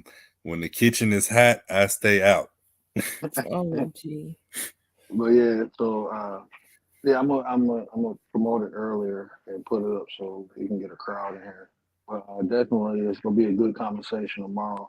But I'm always throw flowers. I appreciate you, Perp, for sticking in, hanging out with us. Okay, like I said, this is my people. Rachel, I appreciate you. Nate, I know you probably work and listening. Everybody who came through the chat, I appreciate y'all. If you're in the shadows watching, I appreciate y'all. We'll be back tomorrow, people. You know what I always say, conversations build nations. And do me a favor, it's free for y'all, but it means a lot to me. You can make sure that button is hit. If you're new, if you can hit that subscribe. And if we said anything in this conversation that resonated with you, do me a favor, share it. Help me spread the word. All right, people, we out. Good night. Good night.